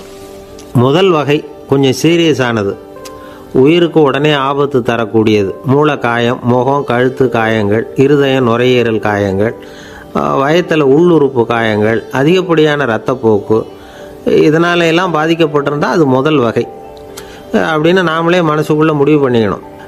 இவங்களுக்கெல்லாம் உடனடியாக முதல் உதவி கொடுக்கணும். தாமதப்படுத்தாமல் ஆஸ்பத்திரிக்கு கொண்டுகிட்டு போயிடணும். இப்படி கொஞ்சம் எச்சரிக்கையாக நடந்துக்கிட்டால் அவங்களில் பல பேரை காப்பாற்றி போடலாம். 2வது வகை எப்படின்னா, முதல் உதவி விரைவாக கிடைச்சா உயிர் பிழைக்கக்கூடிய மார்பு காயங்கள், கைகால் எலும்பு முறிவு, இடுப்பு முதுகெலும்பு காயம், சீரான இரத்த சேதம், இப்படிப்பட்டவங்களை 2வது வகையாக பிரிக்கணும். ஆபத்து இல்லாத சிராய்ப்புகள், சிறு காயங்கள், இரத்த உறைவுகள், இதனால் பாதிக்கப்படுறவங்க 3வது வகை. ஒருத்தர் தலையில் அடிபட்டு நினைவு விழுந்துட்டார்னு வச்சுங்க, அவருக்கு வாந்தி வர்றதுனால புறையேறி மூச்சு அடைப்பு உண்டாகும். இப்படி ஆகாமல் இருக்கிறதுக்காக தலையை ஒரு பக்கமாக சாய்ச்சி வைக்கலாம். நாடி துடிப்பையும் இதய துடிப்பையும் தொட்டு பார்க்கணும். அது குறைஞ்சிருந்தாலும் சரி, நின்று இருந்தாலும் சரி, அவர் மார்பை நிமிஷத்துக்கு 80 தடவை உள்ளங்கையால் அழுத்தி இதய துடிப்பை வந்து மீட்கிறதுக்கு உதவி பண்ணணும். கழுத்தில் காயம்பட்டாலும் ஆபத்து அதிகம். கழுத்துக்கு அடியில் ஒரு துண்டை மடித்து வைக்கலாம். 2 பக்கமும் சின்ன தலையணை அல்லது துணி மடிப்புகளை வச்சு கழுத்தை அதிகமாக அசையாமல் பார்த்துக்கலாம். முதுகெலும்பு முறிஞ்சிருக்குமோ அப்படிங்கிற சந்தேகம் இருந்ததுன்னா அவரை அதிகமாக அசைய விடக்கூடாது. அதிகமாக அசைஞ்சால் தண்டு இடத்துல பாதிப்பு ஏற்பட்டு கை கால் விளங்காமல் போயிடும். அவரை ஒரு கனமான போர்வை இல்லைன்னா பாயில் படுக்க வச்சு 4 பேர் மெதுவாக தூக்கி மருத்துவ உதவிக்கு அனுப்பி வைக்கலாம். கையெலும்பு முறிஞ்சிருந்தால் முறிஞ்ச பாகத்தை உடம்போடு சேர்த்து அசையாமல் கட்டி போடலாம். கால் எலும்பு முறிஞ்சிருந்தால் மற்ற காலோடு சேர்த்து கட்டி போடலாம். முறிஞ்ச பாகம் தொங்காமல் பார்த்துக்கணும். அப்போ தான் வீக்கம் உண்டாகாமல் இருக்கும். வெட்டு காயம், குண்டடிப்பட்ட காயம் இதிலெல்லாம் ரத்தப்போக்கு அதிகமாக இருக்கும். ரத்தம் வெளியேற ஆபத்து அதிகம். சுத்தமான துணியை பல மடிப்புகளை மடித்து காயத்தின் மேலே வச்சு அழுத்தமாக ஒரு 10 நிமிஷம் பிடிச்சிக்கணும். ரத்தம் நின்ன உடனே காயத்துக்கு கட்டு போடலாம். சில சமயம் காயம்பட்ட பாகத்தை உயரமாக தூக்கி பிடிச்சிக்கிட்டா தான் ரத்த கசிவு நிற்கும். இந்த விவரங்களையெல்லாம் கொஞ்சம் மனசில் வாங்கி வச்சுக்கிட்டோம்னா சமயத்தில் உதவும். ஏன்னா இந்த காலத்தில் விபத்து வந்து எந்த ரூபத்தில் எப்போ வரும்னு யூகிக்கவே முடியல. நண்பர் ஒருத்தர் சொன்னார், நேற்றுக்கு பாருங்கள் சார், என் கண்ணு முன்னாடியே ஒரு சின்ன விபத்து நடந்ததுன்னார். என்னன்னு விசாரித்தோம். ஒரு பஸ்ஸில் வந்துக்கிட்டு இருந்தேன். அந்த பஸ்ஸில் பின்பக்கம் படி ஓரமாக நின்றுக்கிட்டு இருந்த ஒருத்தர் ரோட்டில் விழுந்துட்டார். டிரைவர் அதை கவனிக்கலை, நிறுத்தாமல் அவர் பாட்டுக்கு போகிறாருன்னார். கண்டக்டர் உடனே விசில் கொடுத்து பஸ்ஸை நிறுத்த வேண்டியது தானே அப்படின்னோம். அதுதான் சார் முடியாமல் போச்சுன்னார் அவர். ஏன்னு கேட்டாங்க. தவறி கீழே விழுந்ததே அந்த கண்டக்டர் தான் சார் அப்படிங்கிறார். ஒரு நண்பர், அவர்கிட்ட பேசிக்கிட்டு இருந்தேன். மனித உறவுகள் பற்றி அவர் சொல்லிகிட்டு இருந்தார். அமெரிக்காவில் தந்தை மகன் உறவு எப்படி இருக்குது அப்படிங்கிறத விளக்கிறதுக்கு அவர் ஒரு கதையை சொன்னார். ஒரு அப்பா பகல் பூராவும் அலுவலகத்தில் வேலை, ஓடி ஆடி உழைச்சிக்கிட்டு களைச்சி போய் ராத்திரி 10 மணிக்கு மேலே வீடு திரும்பினான். வீட்டு வாசலில் அவரோட மகன் காத்துக்கிட்டு இருக்கிறான். இன்னமும் தூங்கலை. அப்பாவை வாசல்லையே தடுத்து நிறுத்தி, அப்பா உனக்கு சம்பளம் எவ்வளவு அப்படின்னு கேட்குறான். ஏற்கனவே ஆஃபீஸு பிரச்சனைகளால் அலுத்து போய் திரும்புகிற அப்பாவுக்கு கோவம் வந்துடுது. என்னடா இப்படிலாம் கேளுன்னு உங்கள் அம்மா உனக்கு சொல்லி கொடுத்தாளா அப்படின்னு சொல்லிவிட்டு உள்ளே போய் சட்டையை கட்டி மாட்டிவிட்டு குளிச்சுவிட்டு மறுபடியும் வெளியில் வந்து உடையை மாற்றுகிற சமயம் அப்போ மறுபடியும் மகன் உள்ளே வந்து நிற்கிறான் அவர் முன்னாடியே. அப்பா உனக்கு எவ்வளவு சம்பளங்கிறான் மறுபடியும். அப்பாவுக்கு எரிச்சல் அதிகமாகிட்டுது. மணிக்கு $20 போதுமா அப்படின்னார். அப்படின்னா எனக்கு ஒரு $10 தர முடியுமா நான் மகன். இதுக்கு தான் என் சம்பளம் எவ்வளவுன்னு கேட்டியா? 2ஆம் வகுப்பு படிக்கிற உனக்கு எதுக்குடா $10 அப்படின்னு கத்திவிட்டு தொலைக்காட்சி பெட்டியின் முன்னாடி போய் உட்காந்துக்கிட்டு ஏதோ நிகழ்ச்சியை பார்க்க ஆரம்பிச்சிட்டார். கொஞ்ச நேரம் கழித்து மறுபடியும் மகன் வந்து நிற்கிறான். அப்பா ப்ளீஸ் எனக்கு ஒரு $10 கொடுக்க முடியுமா? மகனுடைய கண்களில் கண்ணீர். என்னடா அவன் கண்ணீரை காட்டி காரியம் சாதிக்கலாம்னு பார்க்குறியா? ஒரு காசு கூட கொடுக்க மாட்டான் போ அப்படின்னு விரட்டி விட்டான். மகன் கண்ணீரை தொடச்சிக்கிட்டே கண்ணை தொடச்சிக்கிட்டு பேசாமல் போய் படுத்துக்கிட்டானா. கொஞ்ச நேரம் ஆச்சு. அப்பாவோட கோபம் கொஞ்சம் கொஞ்சமாக குறைஞ்சிது. பிள்ளைகிட்ட கோபமாக கத்துனது தப்பு தாங்கிறது புரிஞ்சுது அவனுக்கு. எழுந்திரிச்சு போனான், படுக்கை இறக்கி போனான். மகனை பார்த்தான். அவன் தலையணையை கட்டி பிடிச்சிக்கிட்டு அழுதுகிட்டு இருக்கிறான். அவனை மெல்ல நெருங்கி அவங்ககிட்ட எதமாக பேசுகிறதுக்கு ஆரம்பித்தானான். எதுக்குடா உனக்கு $10 பள்ளிக்கூடத்தில் கேட்டாங்களா அப்படின்னு கேட்டானான். மகன் சொல்லியிருக்கான், இல்லை டாடி, உனக்கு 1 மணி நேரம் சம்பளம் $20ன்னு சொன்னேன். நீ ஏற்கனவே எனக்கு கொடுத்த பாக்கெட் மணி $10 என்கிட்ட இருக்குது. இப்போ நீ இன்னொரு $10 கொடுத்தீங்கன்னா அதையும் சேர்த்து $20 ஆகிடும். அந்த $20 நான் உனக்கு கொடுத்துருவேன். அப்படி கொடுத்தா நீ என் கூட 1 மணி நேரம் செலவழிப்ப இல்லையா? அதுக்காக தான் $10 கேட்டேன் அப்படின்னு சொன்னானான். அந்த அப்பா கண்ணு கலங்கி போச்சான். ஆதரவோடு தன்னுடைய மகனை கட்டி பிடிச்சி அழ ஆரம்பிச்சிட்டாராம். இதுதான் நண்பர் சொன்ன கதை. அமெரிக்கா மட்டும் இல்லை, உலகம் பூராவும் இன்றைக்கி மனித உறவுகள் இப்படி தான் மாறிட்டுருக்கு. பெரியவர்கள் அறிவுரை என்ன தெரியுமா? உங்கள் குழந்தைகளிடமிருந்து குழந்தை பருவத்தை பிரித்து விடாதீர்கள் அப்படிங்கிறது தான். அதாவது இன்றைய குழந்தைகள் தங்கள் பிருந்தாவனத்தை இழந்து விடுகிறார்கள் அப்படிங்கிறது அவங்களுடைய கருத்து. இந்த நிலைக்கு நாம் காரணமாக இருந்துடக்கூடாது. குழந்தைகளோட விளையாடுவோம், குடும்பத்தோடு உறவாடுவோம் அப்படிங்கிறது தான் நம்முடைய நோக்கமாக இருக்கணும். இன்றைய உறவு முறைக்கு இன்னொரு உதாரணம் சொல்லுவாங்க. ஒருத்தர் வந்தாராம். அவர் பக்கத்தில் ஒரு சின்ன பையன். நாம் அவரை விசாரிக்கிறோம், யார் இந்த பையன் அப்படின்னா அவர் சொல்கிறார், இவன் எனக்கு தூரத்து உறவு அப்படின்னாராம். இந்த தூரத்து உறவுன்னா எப்படின்னு இருக்கான். இதுக்கு அவன் சொல்லியிருக்கிறான், இவன் எங்கள் அப்பாவுக்கு 8வது புள்ள அப்படின்னானாம். ஒரு ஊரில் ஒரு பெரிய ஞானி இருந்தார். அவர் படுக்கையில் இருந்தார். இன்னும் கொஞ்ச நேரம்தான் அவர் இந்த உலகத்தில் இருக்க போகிறார். அவரை சுற்றி ஏகப்பட்ட கூட்டம். ஏற்கனவே அவருடைய உபதேசங்களை கேட்டவங்க பல பேர் வந்து அவரை சுற்றி நிற்கிறாங்க. அந்த ஞானி மெதுவாக கண்ணை திறந்து பார்க்குறார். எல்லாரும் அவருடைய கடைசி வார்த்தையை கேட்கறதுக்காக அவளோட காத்துக்கிட்டு இருக்கிறாங்க. அந்த ஞானி மெதுவாக பேச ஆரம்பித்தார். நான் என்னுடைய வாழ்நாள் பூராவும் உங்களுக்கு நிறைய போதனைகள் சொல்லிக்கிட்டு இருக்கிறேன். பேரானந்தம், மகிழ்ச்சி, தியானத்தன்மை இதை பற்றியெல்லாம் சொல்லியிருக்கிறேன். இப்போ நான் வேறு ஒரு கரைக்கு போய்கிட்டு இருக்கிறேன். நான் இனிமேல் இந்த கரையில் இருக்க மாட்டேன். நீங்கள் நான் சொன்னதையெல்லாம் கேட்டீங்க, ஆனால் எதையும் நீங்கள் வந்து நடைமுறைப்படுத்தி பார்க்கல. எல்லாம் கேட்டதோடு சரி, அதோடு விட்டுவிட்டீங்க. அப்புறம் அதை தள்ளி போட்டுக்கிட்டே வந்துட்டீங்க. மேலும் அதை தள்ளி போடுறதுல எந்த பிரயோஜனமும் கிடையாது. இப்போ நான் போய்கிட்டு இருக்கிறேன். உங்களில் யாராவது என்னோட வர்றதுக்கு தயாரா அப்படின்னு கேட்டார். அவ்வளவுதான். யாரும் வாயை திறக்கலை. ஒரே மௌனம், சத்தமே இல்லை. ஒருத்தர் பார்த்துக்கிட்டே நிற்கிறாங்க. அந்த கூட்டத்தில் ஒரு ஆள் அந்த ஞானி கூடவே 40 வருஷத்துக்கு மேலே இருந்திருக்கிறான். அவனும் வாயை திறக்காமல் இன்னொருத்தன் முகத்தை பார்த்துக்கிட்டே நிற்கிறான். இந்த சமயத்தில் பின்னாடி நின்றுக்கிட்டு இருந்த ஒருத்தன் கையை தூக்கினான். ஞானி அவனை பார்த்தார். சரி, ஒருத்தனுக்காவது நம்மோட வர்றதுக்கு தைரியம் இருக்குது அப்படின்னு நினச்சார். ஆனால் அந்த ஆள் என்ன சொன்னான் தெரியுமா? ஐயா, நீங்கள் கேட்குறப்போ நான் உடனே எழுந்திருக்கல, கையை மட்டும்தான் தூக்கினேன். என்ன காரணம்னா, நான் எப்படி அடுத்த கரைக்கு வந்து சேர்றதுங்கிறது தெரிஞ்சுக்கிறதுக்காக தான். அந்த விவரத்தை மட்டும் இப்போ உங்ககிட்ட இருந்து நான் தெரிஞ்சுக்க ஆசைப்பட்றேன். ஏன்னா இப்போ நான் உங்கள் கூட வர்றதுக்கு தயாராக இல்லை. எவ்வளவோ காரியங்களை நான் இன்னும் இங்கே முடிக்க வேண்டி இருக்குது. வீட்டுக்கு ஒரு விருந்தினர் வந்திருக்கிறார். என்னுடைய இளைய மகனுக்கு கல்யாணம் பண்ணி வைக்கணும். அதனால் இன்றைக்கி உங்கள் கூட வர முடியாது. அது மட்டும் இல்லை, இப்போ உங்கள் கூட அடுத்த கரைக்கு வந்தால் திரும்பி வர முடியாதுன்னு வேறு சொல்கிறீங்க. அதனால் இப்போ நான் வரல. இன்னொரு நாள் நிச்சயமாக நான் வர்றேங்க, வந்து உங்களை சந்திக்கிறேன். அதனால் இப்போ நீங்கள் இன்னொரு தடவை எங்களுக்கு விளக்கமாக சொல்லணும். ஏற்கனவே பல தடவை சொல்லியிருக்கிறீங்க. தயவு பண்ணி இப்போ ஒரு தடவை சொன்னீங்கன்னா சௌகரியமாக இருக்கும். அந்த அடுத்த கரையை அடையிறது எப்படி? இப்போ ஒரு தடவை அதை விளக்கமாக சொல்லிட்டிங்கன்னா நல்லா ஞாபகப்படுத்திக்குவேன். அது சரியான சமயம் வர்றப்போ இது எனக்கு உதவியாக இருக்கும் அப்படின்னு நானா. ஆனால் உண்மை என்ன தெரியுமா? அந்த சரியான சமயம் வரவே இல்லை அப்படிங்கிறது தான் உண்மை. இப்படி அந்த கதை முடியும். இந்த கதை வந்து அந்த ஒரு ஆளுக்கு மட்டும் இல்லை, கிட்டத்தட்ட எல்லாருக்குமே அது பொருந்தும் அப்படிங்கிறாங்க விவரம் தெரிஞ்சவங்க. எல்லாருமே அந்த சரியான தருணத்துக்காக தான் காத்துக்கிட்டு இருக்கிறாங்களாம். அதுக்காக ஜோசியம் பார்க்குறாங்க, கைரேகை பார்க்குறாங்க. நாளைக்கு என்ன நடக்குங்கிற ஆவலில் எல்லாரும் காத்துக்கிட்டு இருக்கிறாங்க. ஆனால் அந்த ஒரு நாள் ஒருபோதும் வரப்போகிறதில்ல. நீங்கள் தள்ளி போடுறதுக்காக பல அர்த்தமில்லாத காரணங்களை தேடுறீங்க அப்படிங்கிறார் ஒரு ஞானி. காத்திருக்கிறதுலேயே நம்ம காலம் ஓடி போயிடுது. ஏன்னா இன்றைக்கி நாம் சிந்திக்கிறது நாளைக்கு நாம் சிந்திக்கிறது இல்லை. ஒவ்வொரு நாளும் ஒவ்வொரு மாதிரி போயிடுது. நாளைக்கு மறுநாளை பற்றியே சிந்திக்கிறோம். இப்படியே அது பாட்டுக்கு போயிடும். கரையை தொட்டு பார்க்குறது எப்போ? இதுதான் கேள்வி. நமக்கு வேண்டியப்பட்ட ஒருத்தர் ஒரு ரயில்வே பிளாட்ஃபாரத்தில் நின்றுட்டு இருக்கிறார். அங்கே இருக்கிறவங்க கிட்ட கேட்குறாராம், விசாரிக்கிறார். ஏங்க கிழக்க போகிற ரயில் போயிட்டுதுங்களான்னாராம். போயிட்டுதுன்னு இருக்கிறாங்க. கொஞ்ச நேரம் கழித்து ஏங்க மேற்க போகிற ரயில் போயிட்டுதுங்களான்னு கேட்டிருக்காரு. போயிட்டுதுங்களான் இருக்காங்க. அப்புறம் கொஞ்சம் நேரம் கழித்து மறுபடியும் ஏங்க 10:30 மணி வண்டி போட்டுதான்னு கேட்டிருக்காரு. தொடர்ந்து காலையிலேருந்து சாயந்தரம் வரைக்கும் இப்படி ஒரே இடத்துல நின்றுட்டு கேட்டுக்கிட்டே இருக்கிறார். இதை பார்த்துக்கிட்டு இருந்த ஒருத்தர் அவர்கிட்ட வந்து, ஏங்க நீங்கள் எங்கே போகணும் அப்படின்னு கேட்டாராம். இவர் மெதுவாக சொன்னாராம், இந்த ரயில்வே லைனை தாண்டி அந்த பக்கம் போகணும் அப்படின்னாராம். நம்பிக்கை இல்லைன்னா இந்த உலகத்தில் நாம் வந்து நடமாடவே முடியாது. அவநம்பிக்கையோடு இருந்துக்கிட்டு இருந்தால் என்றைக்கும் அவஸ்தை தான். நாம் நம்புறது நடக்குதோ இல்லையோ அது வேறு விஷயம். ஆனால் எதையும் நம்பி தான் நாம் அடி வைக்க வேண்டியிருக்கு.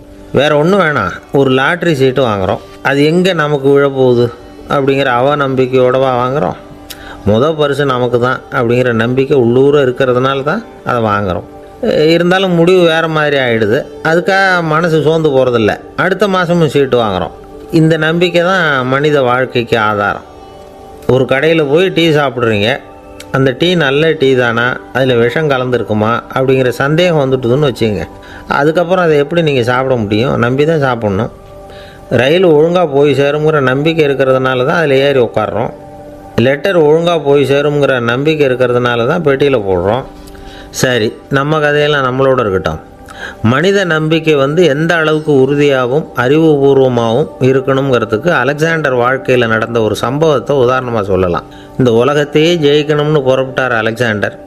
ஒரு கட்டத்தில் அவர் சிட்னஸ் நதி கரைக்கு வந்து சேர்ந்தார்.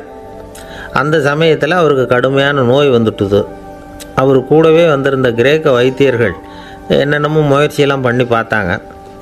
இருந்தாலும் அலெக்சாண்டருக்கு வந்திருக்கிறது என்ன நோய்ங்கிறத அவங்களால கண்டுபிடிக்க முடியல. ஏன்னா அந்த பகுதியில் உள்ளவங்களுக்கு மட்டுமே அதிகமாக வரக்கூடிய ஒரு வினோதமான நோயாக இருந்தது அது. ஆனால் அவர் இருக்கிற இடம் எதிரியோட இடம், பாரசீக மன்னனோட ஆளுகைக்கு உட்பட்ட இடம். என்ன பண்ணுறது அப்படின்னு எல்லாரும் யோசனை பண்ணாங்க. பாரசீக மன்னனோட அரண்மனையில் இருக்கிற வைத்தியர் வந்தால் இந்த நோயை குணப்படுத்தி விடுவார் அப்படின்னு சொன்னாங்க. இருந்தாலும் எதிரியோட நாட்டில் இருக்கிற வைத்தியரை கூப்பிட்டு எப்படி நம்பி வைத்தியம் பார்க்க சொல்கிறது அப்படின்னு சொல்லி எல்லோரும் தயங்கினாங்க. ஆனால் அலெக்சாண்டர் தயங்கலை. பரவாயில்ல, அழைச்சிட்டு வாங்கன்னு விட்டார். உடனே அவரை போய் அழைச்சிட்டு வந்துட்டாங்க. அவர் வந்தார். அலெக்சாண்டர் உடம்பை பரிசோதனை பண்ணி பார்த்தார். சரி, இதை குணப்படுத்தி விடலாம், பயப்பட வேண்டியதில்லை. ஆனால் இதுக்கு ஒரு மூலிகை ரசம் தயார் பண்ணி கொடுக்கணும். நான் போய் அதை தயார் பண்ணிவிட்டு 2 நாளில் திரும்பி வந்துடுறேன் அப்படின்னு சொல்லிவிட்டு போனார் அந்த வைத்தியர். அதே மாதிரி 2 நாளில் திரும்பி வந்தார் மூலிகை ரசத்தோட. இதுக்கு இடையில் அலெக்சாண்டரோட தளபதிகளில் ஒருத்தர் ரகசியமாக ஒரு எச்சரிக்கை கடிதம் கொடுத்து அனுப்பியிருக்கிறான். அதை வாங்கி என்ன விஷயம்னு பார்த்தார்.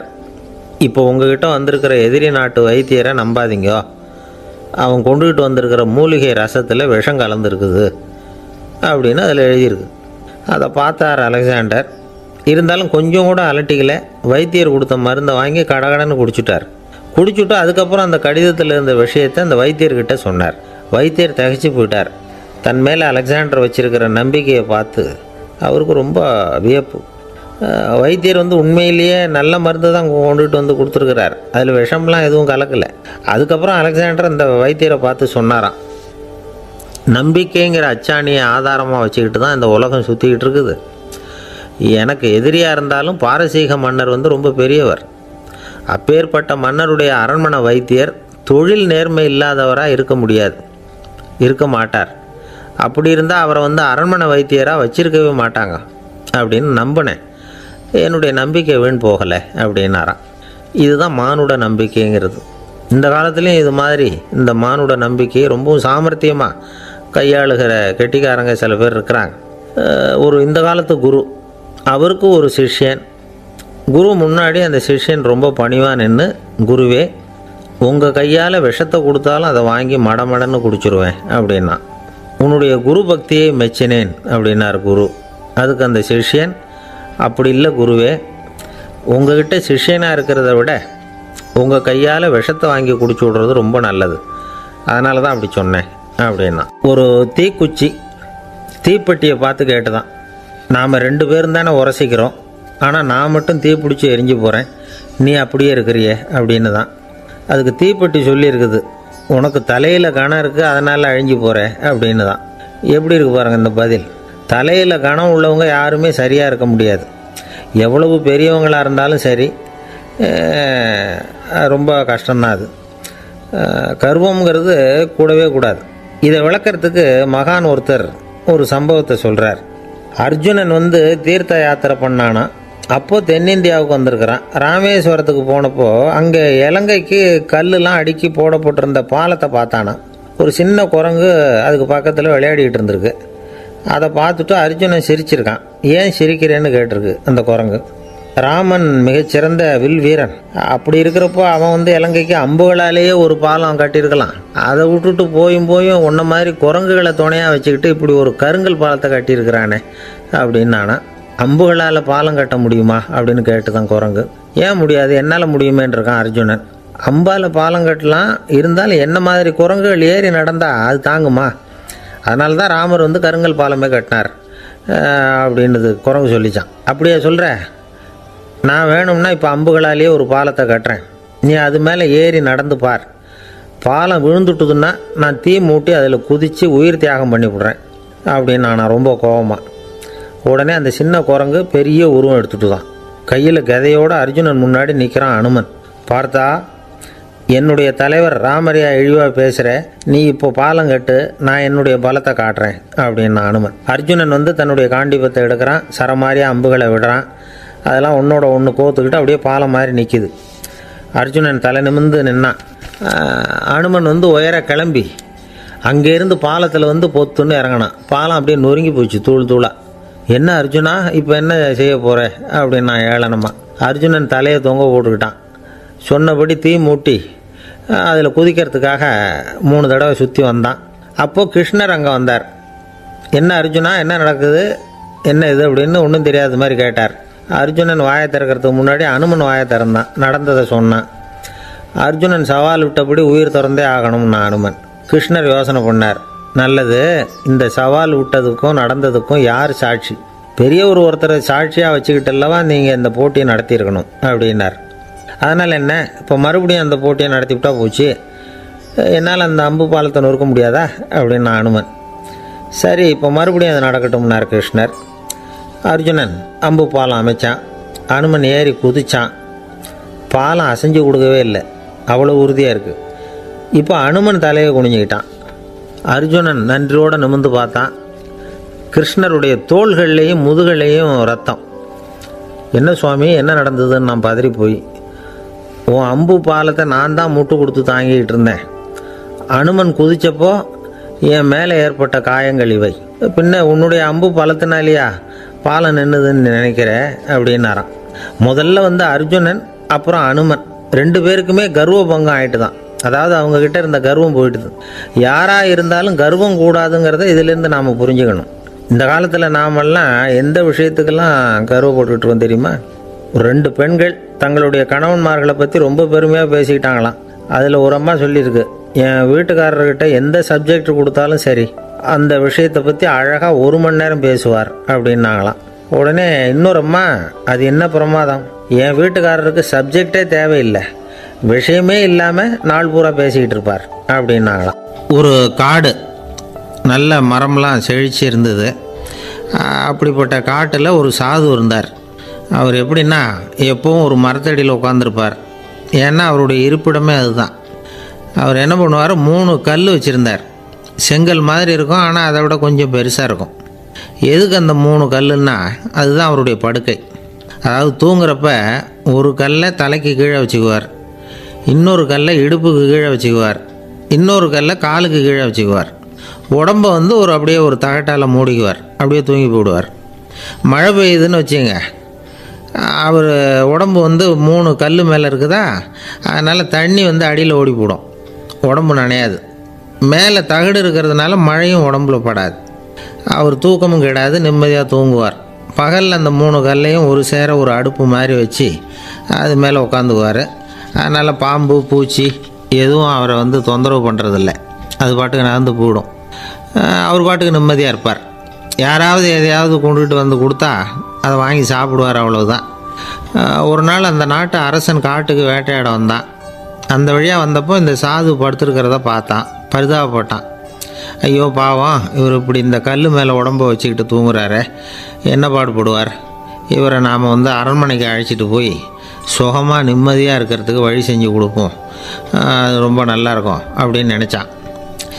அப்படி நினச்சிக்கிட்டே அரண்மனைக்கு வந்துட்டான். அதுக்கப்புறம் ஒரு பல்லக்கையும் 2 சேவகர்களையும் காட்டுக்கு அனுப்பி அந்த சாதுவை மெதுவாக இங்கே அழைச்சிட்டு வந்துடுங்க அப்படின்னு சொல்லி அனுப்பி வச்சான். இவங்க போய் அவர்கிட்ட விவரத்தை சொன்னாங்க. எனக்கு என்னத்துக்கு அரண்மனை வாசம் அப்படின்னார். இருந்தாலும் மன்னர் உத்தரவு, நீங்கள் அவசியம் வரணும் அப்படின்னாங்க இவங்க. சரின்னு சொல்லிவிட்டு வேறு வழி இல்லாமல் புறப்பட்டார். புறப்படும் பொழுது என்ன பண்ணார்னா, மறக்காமல் அந்த 3 கல் ஒரு தகடு அதையும் எடுத்து பல்லக்கில் வச்சுக்கிட்டார். என்னத்துக்கு இதையெல்லாம் எடுத்து வைக்கிறாரு அப்படின்னு சொல்லி அவங்க யோசனை பண்ணாங்க. இருந்தாலும் அதை பற்றி ஒன்றும் கேட்கல. பேசாமல் அவரை அழைச்சிட்டு போய் அரண்மனையில் விட்டுட்டாங்க. அரசன் ஓடி வந்தான், வரவேற்றான், அறுசுவை உணவு படைத்தான். அவர் படுக்கிறதுக்கு தங்க கட்டில், பட்டு மெத்தை, இப்படி எல்லாம் ஏற்பாடு பண்ணி வச்சான். இங்கே படுத்து ஓய்வு எடுத்துங்க அப்படின்னு சொல்லிவிட்டு அவன் பாட்டு போயிட்டான். மறுநாள் காலையில் பார்க்குறான், சாது படுத்துருக்கிறார். எப்படி தெரியுமா, அந்த பட்டு மெத்தை மேலே 3 கல்லையும் வச்சு வழக்கம் போலவே அது மேலே படுத்துருக்கிறார். அதுக்கு மேலே தகடு. அரசன் பார்த்துட்டு அதிர்ச்சி ஆகிட்டான். என்ன சுவாமி இப்படி அப்படின்னா, சாது சொன்னார், எனக்கு தேவையும் இல்லை குறையும் இல்லை, எல்லா இடத்துலையும் எனக்கு ஒரே மகிழ்ச்சி தான் அப்படின்னார். மகிழ்ச்சிங்கிறது தங்க கட்டிலேயோ பட்டு மெத்தையிலேயோ இல்லை, அது மனசில் இருக்கிற ஒரு விஷயம். உண்மையான மகிழ்ச்சிக்கு வழி மனப்பக்குவம் அப்படிங்கிறது அந்த அரசனுக்கு புரிஞ்சுதான். இந்த காலத்தில் ஒரு சாமியார், அவரை தேடி ஒரு சீடன் வந்தான். என்னாச்சு தெரியுமா? சுவாமி, எனக்கு நிம்மதி வேணும், அதுக்கு என்ன வழின்னு கேட்டான். சாமியார் நிமிர்ந்து பார்த்தார். அப்புறம் சொன்னார், நீ ஏகப்பட்ட பேர்கிட்ட கடன் வாங்கியிருக்கிற, அதையெல்லாம் திருப்பி கொடுத்தா தான் உனக்கு நிம்மதி கிடைக்கும்னார். இவனுக்கு ஆச்சரியம். அது எப்படி சாமி, அவ்வளவு கரெக்டாக நான் கடன் வாங்கினதை கண்டுபிடிச்சிங்க அப்படின்னா, உனக்கு கடன் கொடுத்து சாமியாராக போனதே நான் தான்ப்பா, அதனால தான் இந்த கதிக்கு வந்தேன். என்கிட்டயே வந்து நிம்மதிக்கு வழி கேட்குறிய, அதுதான்டா வேதனை அப்படின்னாராம் அவர். ஒரு குரு, இளம் சீடர்கள் எதிரில் உட்காந்துருக்கிறாங்க. குரு பாடம் நடத்திக்கிட்டு இருக்கிறார். சீடர்களுக்கு ஒரு ஆசை, அதாவது ஒரு முக்கியமான மந்திரத்தை நம்ம குருநாதர்கிட்ட இருந்து கற்றுக்கணும் அப்படிங்கிறது அவங்க ஆசை. அது என்ன மந்திரம்னா, இறந்தவரை உயிர்ப்பிக்கக்கூடிய புனித மந்திரம், அதாவது செத்தவங்களுக்கு மீண்டும் உயிர் உண்டாக்குகிற மந்திரம். குருவே, தயவு பண்ணி அந்த மந்திரத்தை எங்களுக்கு உபதேசிக்கணும் அப்படின்னு கேட்டாங்க. அது ரொம்ப ஆபத்தானது, அது என்னத்துக்கு உங்களுக்கு வேண்டாமேன்னாராம் குரு. எங்களுடைய நம்பிக்கை வந்து உறுதிப்படுறதுக்காகத்தான் கேட்குறோம், வேற ஒன்றும் இல்லை அப்படின்னு நாங்களாம் சீடர்கள். பக்குவப்படாத அறிவுங்கிறது ரொம்ப ஆபத்தானது அப்படின்னாராம் குரு. இது சீடர்களுக்கு புரியல. அது எப்படிங்க பக்குவப்படாத அறிவு ஆபத்தானதுன்னு சொல்கிறீங்க, அப்படின்னா என்ன அப்படின்னு கேட்டிருக்காங்க சீடர்கள். குரு அதுக்கு விளக்கம் கொடுத்தாராம். அந்த மந்திரத்தை எப்போ பயன்படுத்தணுங்கிறது முக்கியம். அதை அறியக்கூடிய ஞானம் ஏற்படுகிற வரைக்கும் அதை தெரிஞ்சுக்காமல் இருக்கிறது தான் நல்லது, இல்லைன்னா ஆபத்துன்னாராம். ஆனால் அந்த சீடர்கள் அதை கேட்குற மாதிரி இல்லை, ரொம்ப பிடிவாதம் பண்ண ஆரம்பிச்சுட்டாங்க. சரி வாங்க சொல்கிறேன்னார் குரு. எல்லோரும் வந்தாங்க. அந்த புனித மந்திரத்தை அவங்களுக்கு ரகசியமாக உபதேசம் பண்ணார். உபதேசம் பண்ணிவிட்டு அவங்களுக்கு எச்சரிக்கையும் கொடுத்தார். இந்த மந்திரத்தை நல்லா ஆராய்ச்சி பார்த்ததுக்கு அப்புறம் தான் உச்சரிக்கணும், அவசரப்பட்டு எதுவும் செஞ்சிடக்கூடாது அப்படின்னு ஒரு தடவைக்கு பல தடவை எச்சரிக்கை கொடுத்தார். சரின்னு சொல்லிவிட்டு அவங்கெல்லாம் மந்திரத்தை கற்றுக்கிட்டு எழுந்திரிச்சு போயிட்டாங்க. ஒரு நாள் அந்த சீடர்கள் எல்லாம் மணற்பாங்கான இடத்துல அப்படியே நடந்து போயிட்டுருக்கிறாங்க. ஒரு பாலைவன பகுதி மாதிரி ஒரு இடம். அங்கே ஒரு இடத்துல எலும்புகள் குவியலாக கிடந்தது. உடனே இந்த சீடர்கள் முன்ன பின்ன யோசிக்காமல், தியானமும் பண்ணாமல், அந்த மந்திரத்தோட பயனை வந்து சோதித்து பார்க்கணும் அப்படின்னு நினச்சிக்கிட்டு அந்த மந்திரத்தை உச்சரிக்க ஆரம்பிச்சிட்டாங்க. அவ்வளோதான். உடனே என்னாச்சு தெரியுமா? அந்த எலும்புகள் எல்லாம் ஓநாய்களாக மாறி அவங்கள துரத்த ஆரம்பிச்சிட்டுது. சீடர்கள் எல்லாம் தலைதெறிக்கி ஓட ஆரம்பிச்சிட்டாங்க. ஓநாய்களும் விடலை, அவங்கள துரத்தி பிடிச்சி கடித்து கொதற ஆரம்பிச்சிட்டுது. அப்போ தான் அந்த சீடர்களுக்கு குரு சொன்ன அறிவுரையோட அர்த்தம் புரிஞ்சுது. பக்குவப்படாத அறிவு ஆபத்தானது அப்படிங்கிறது. அதனால் இதிலேருந்து நாம் தெரிஞ்சுக்க வேண்டியது என்னென்னா, நாம் நம்ம அறிவை வளர்த்துக்கிட்டால் மட்டும் போதாது, அந்த அறிவை எப்போ எப்படி பயன்படுத்தணும் அப்படிங்கிற பக்குவமும் நமக்கு வரணும். அப்போ தான் வாழ்க்கை நல்லபடியாக அமையும், இல்லைன்னா இடைஞ்சல் தான். இந்த காலத்தில் சில சின்ன பிள்ளைங்களுக்கே அறிவு ரொம்ப பக்குவப்பட்டிருக்குங்கிறத உணர முடியுது. ஒரு சின்ன பையன் பள்ளிக்கூடத்தில் மார்க் லிஸ்ட் கொடுத்தாங்க, வாங்கிக்கிட்டு அவசரமாக வீட்டுக்கு ஓடினான். எதிரில் வந்த ஒருத்தர் கேட்டார், என்ன அவசரம், ஏன் இப்படி வேகமாக ஓடுறேன்னார். எங்கள் அம்மா கிட்ட அடி வாங்கணும், அதுக்காக தான் ஓடுறேன்னா. அடி வாங்கிறதுக்காக இவ்வளவு அவசரம்னார் அவர். அப்படி இல்லைங்க, நான் போகிறதுக்குள்ளே எங்கள் அப்பா வீட்டுக்கு வந்துட்டாருன்னா அவர்கிட்ட அடி வாங்க வேண்டியிருக்கும், அதை அவாய்ட் பண்ணுறதுக்காக இப்படி ஓடுறேன் அப்படின்னு நானும் அந்த பையன். ரொம்ப நாளைக்கு முன்னாடி ஒரு நாள் கோவலன் நாடகம் நடந்தது. எங்கள் மதுரையில் நடந்தது. அதில் ஒரு முக்கியமான கட்டம், கண்ணகி கிட்ட சிலம்பை வாங்கிக்கிட்டு அதை விற்கிறதுக்காக மதுரை நகருக்கு புறப்படுறான் கோவலன். அந்த சமயத்தில் கண்ணகி பாடுற மாதிரி ஒரு நாடக பாடல், நாடக ஆசிரியர் எழுதினது. அது என்ன பாட்டுன்னா, மா பாவியோர் கூடி வாழும் மதுரைக்கு மன்னா போகாதீர் என்று அப்படின்னு ஆரம்பிக்கும் அந்த பாட்டு. இதுதான் அந்த பாட்டு. இதை கண்ணகி மேடையில் பாடின உடனே கூட்டத்தில் சலசலப்பு. நம்ம ஊர்லேயே நமக்கு முன்னாடியே நின்றுக்கிட்டு மா பாவியோர் கூடி வாழும் மதுரை அப்படின்னு சொல்கிறாங்களே, என்ன தைரியம் அப்படின்னு எல்லாம் குழப்பம் பண்ண ஆரம்பிச்சிட்டாங்க. மக்கள் சத்தம் போட ஆரம்பிச்சிட்டாங்க. எதிர்ப்பு குரல் அது பாட்டுக்கு வர வர அதிகமாக போட்டுது. கொண்டுக்கிட்டு வா அந்த நாடக ஆசிரியரை, எழுதுனது யார் அப்படின்னு ஒரே சத்தம், கூச்சல். வேறு வழி இல்லை. மெதுவாக மேடைக்கு வந்தார் அந்த நாடக ஆசிரியர். 4 பக்கத்திலிருந்தும் கேள்வி கணைகள். மக்களை பார்த்து கொஞ்சம் அமைதியாக இருங்கோ அப்படின்னு சொல்லிவிட்டு தன்னுடைய விளக்கத்தை சொல்ல ஆரம்பித்தார் அந்த நாடக ஆசிரியர். மா அப்படின்னு சொன்னால் திருமகளாகிய லட்சுமி அப்படின்னு அர்த்தம். பா அப்படின்னா கலைமகளாகிய சரஸ்வதி. வி அப்படின்னா மலைமகளாகிய பார்வதி. மா பாவியோர் அப்படின்னா திருமகளும் கலைமகளும் மலைமகளும், இவங்க மூவரும் அப்படின்னு அர்த்தம். இந்த 3 பேரும் வாழ்கின்ற மதுரை புனிதம் நிறைந்தது, சகல செல்வங்களும் நிறைஞ்சது. அப்படிப்பட்ட ஊரில் நான் அணிந்து கொள்ளும் இந்த சாதாரண சிலம்பை யார் வாங்கிக்குவாங்க அப்படிங்கிற எண்ணத்தோடு தான் கண்ணகி அப்படி சொல்கிறா. அதை நினச்சி தான் நான் எழுதினேன். ஆகவே மதுரையை ரொம்ப சிரமப்படுத்தணும், ரொம்ப மோசமாக எழுதணும் அப்படிங்கிற எண்ணம்லாம் எனக்கு கிடையாது. பெருமைப்படுத்தணும்னு நினச்சி தான் அப்படி எழுதினேன் அப்படின்னு விளக்கம் கொடுத்தாராம். இந்த விளக்கத்தை கேட்டதும் எல்லாரும் ரொம்ப சமாதானமாயிட்டாங்களாம். இப்படி விளக்கம் கொடுத்த அந்த நாடக ஆசிரியர் யார் தெரியுமா? அவர் தான் தமிழ் நாடக உலகின் முதல் ஆசான் சங்கரதாஸ் சுவாமிகள். அவருக்கு நகைச்சுவை உணர்வும் அதிகம். 1920ஆம் ஆண்டு திருநெல்வேலியில் அவர் தங்கியிருக்கிறார் நாடகம் நடத்துறதுக்காக. அவர் தங்கியிருந்த வீட்டில் கொசு மூட்டை பூச்சி அதிகமாக இருந்திருக்கு. அவரால் தூங்கவே முடியல. அவர் அனுபவித்த தொல்லைகள் ஒரு பாட்டாக உருவாச்சு. வேடிக்கையாக ஒரு பாட்டு எழுதினாராம். மூட்டையும் கொசுவும் ஒரு வீட்டிலே மீட்டிங் போட்டால் முன்னே நிற்க யாரால் முடியும்? கொசு மோகன ராகம் போல சத்தம் போட்டு முன்னே நின்று செய்திடும் யுத்தம். இதை மறுநாள் நாடகத்தில் கோமாளி வேஷம் போட்ட ஒரு சிறுவனை விட்டு பாட வச்சுருக்கார். எல்லாரும் சிரித்து ரசித்தாங்களாம். சங்கரதாஸ் சுவாமிகள் கல்யாணமே பண்ணிக்கல, துறவி மாதிரியே வாழ்ந்திருக்கார். தமிழ் நாடக கலைக்கு தன்னையே அர்ப்பணம் பண்ணிட்டவர் அவர். 1922 நவம்பர் மாதத்தில் ஒரு நாள் புதுச்சேரியில் அவர் வாழ்க்கை முடிஞ்சுது. அப்போ அவருக்கு வயசு 55. சங்கரதாஸ் சுவாமிகள் நாடக ஆசிரியர் மட்டும் இல்லை, மேடை நாடக இயக்குனர், தயாரிப்பாளர், அவரே ஒரு சிறந்த நடிகர். ஒரு தடவை சாவித்திரி நாடகத்தில் இவர் யமதர்மனா வேஷம் போட்டு நடிச்சிருக்கிறார்.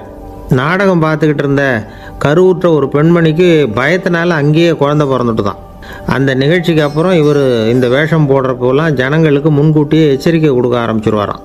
அதாவது அப்படி யாராவது பயப்படுறவங்க இருந்தால் கொஞ்சம் கண்ணை மூடிங்க அல்லது எழுந்திரிச்சு போடுங்கன்னு. நடிப்புன்னா அப்படிலாம் இருக்கணும்.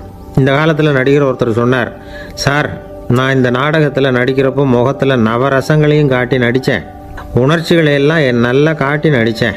அப்படி இருந்தும் ஜனங்கள் கல் எடுத்து மேடையில் வீசிவிட்டாங்க சார் அப்படின்னார். நாடகத்தில் உங்களுக்கு என்ன வேஷம் அப்படின்னு கேட்டாங்க. அது செத்து கிடக்கிற பணமாக நடித்தேன் சார் அப்படின்னார். என்னுடைய நண்பர் ஒருத்தர், அவருக்கு ஜாதகத்தில் நம்பிக்கை உண்டு. அவரே ஜோசியமெல்லாம் பார்ப்பார். என்ன சார் இந்த காலத்தில் இதையெல்லாம் நம்பிக்கிட்டு இருக்கீங்களேன்னு கேட்டா, உங்களுக்கு ஒன்றும் தெரியாது சார், இந்த உலகத்தில் ஒவ்வொருத்தரும் அவங்கவுங்க செய்கிற நல்லது கெட்டதுக்கு தகுந்த பலனை அனுபவிச்சே தேரணும்பார். அது மட்டும் இல்லை, ஒருத்தன் செத்துட்டா கூட அவன் செஞ்ச பாவ புண்ணியங்கள் கூடவே போயிட்டுருக்கோம்பார். அது எப்படி கூட போகும் அப்படின்னு குதர்க்கமாக கேட்டால் அதுக்கு அவர் ஒரு கதை சொன்னார். அது ரொம்ப சுவாரஸ்யமாக இருந்தது. ஒரு ஊரில் ஒருத்தர் இருந்தாராம். அவர் ஜோசியம் பார்க்குறதுல ரொம்ப கெட்டிக்காரரு.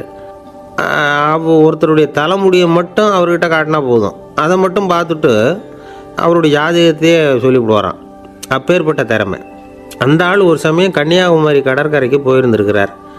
அங்கே கரை ஓரமாக ஒரு மண்டை ஓடு கிடந்திருக்கு. அதை எடுத்து பார்த்துருக்கிறார். அந்த மண்டை ஓட்டை வச்சுக்கிட்டே அதோட ஜாதகத்தை அலசியிருக்கிறார். இந்த மண்டை ஓட்டுக்கு ஒரு ஆசாமி வாழ்க்கையில் ரொம்ப கஷ்டப்பட்டுருக்கிறான், நிறைய கஷ்டத்தை அனுபவிச்சிருக்கிறான், அது தாங்க முடியாமல் தான் கடலில் விழுந்து தற்கொலை பண்ணிகிட்டு இருக்கான் அப்படிங்கிறத அவர் கணிச்சுட்டார்.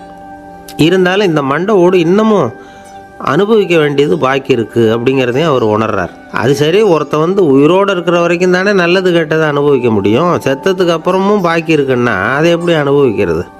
இந்த மண்டை ஓட்டுக்கு இன்னும் கொஞ்சம் பாக்கி இருக்குது அப்படிங்கிறது அவருக்கு புரிஞ்சதே தவிர அதோட அர்த்தம் என்னங்கிறது அவருக்கு சரியாக விளங்கலை.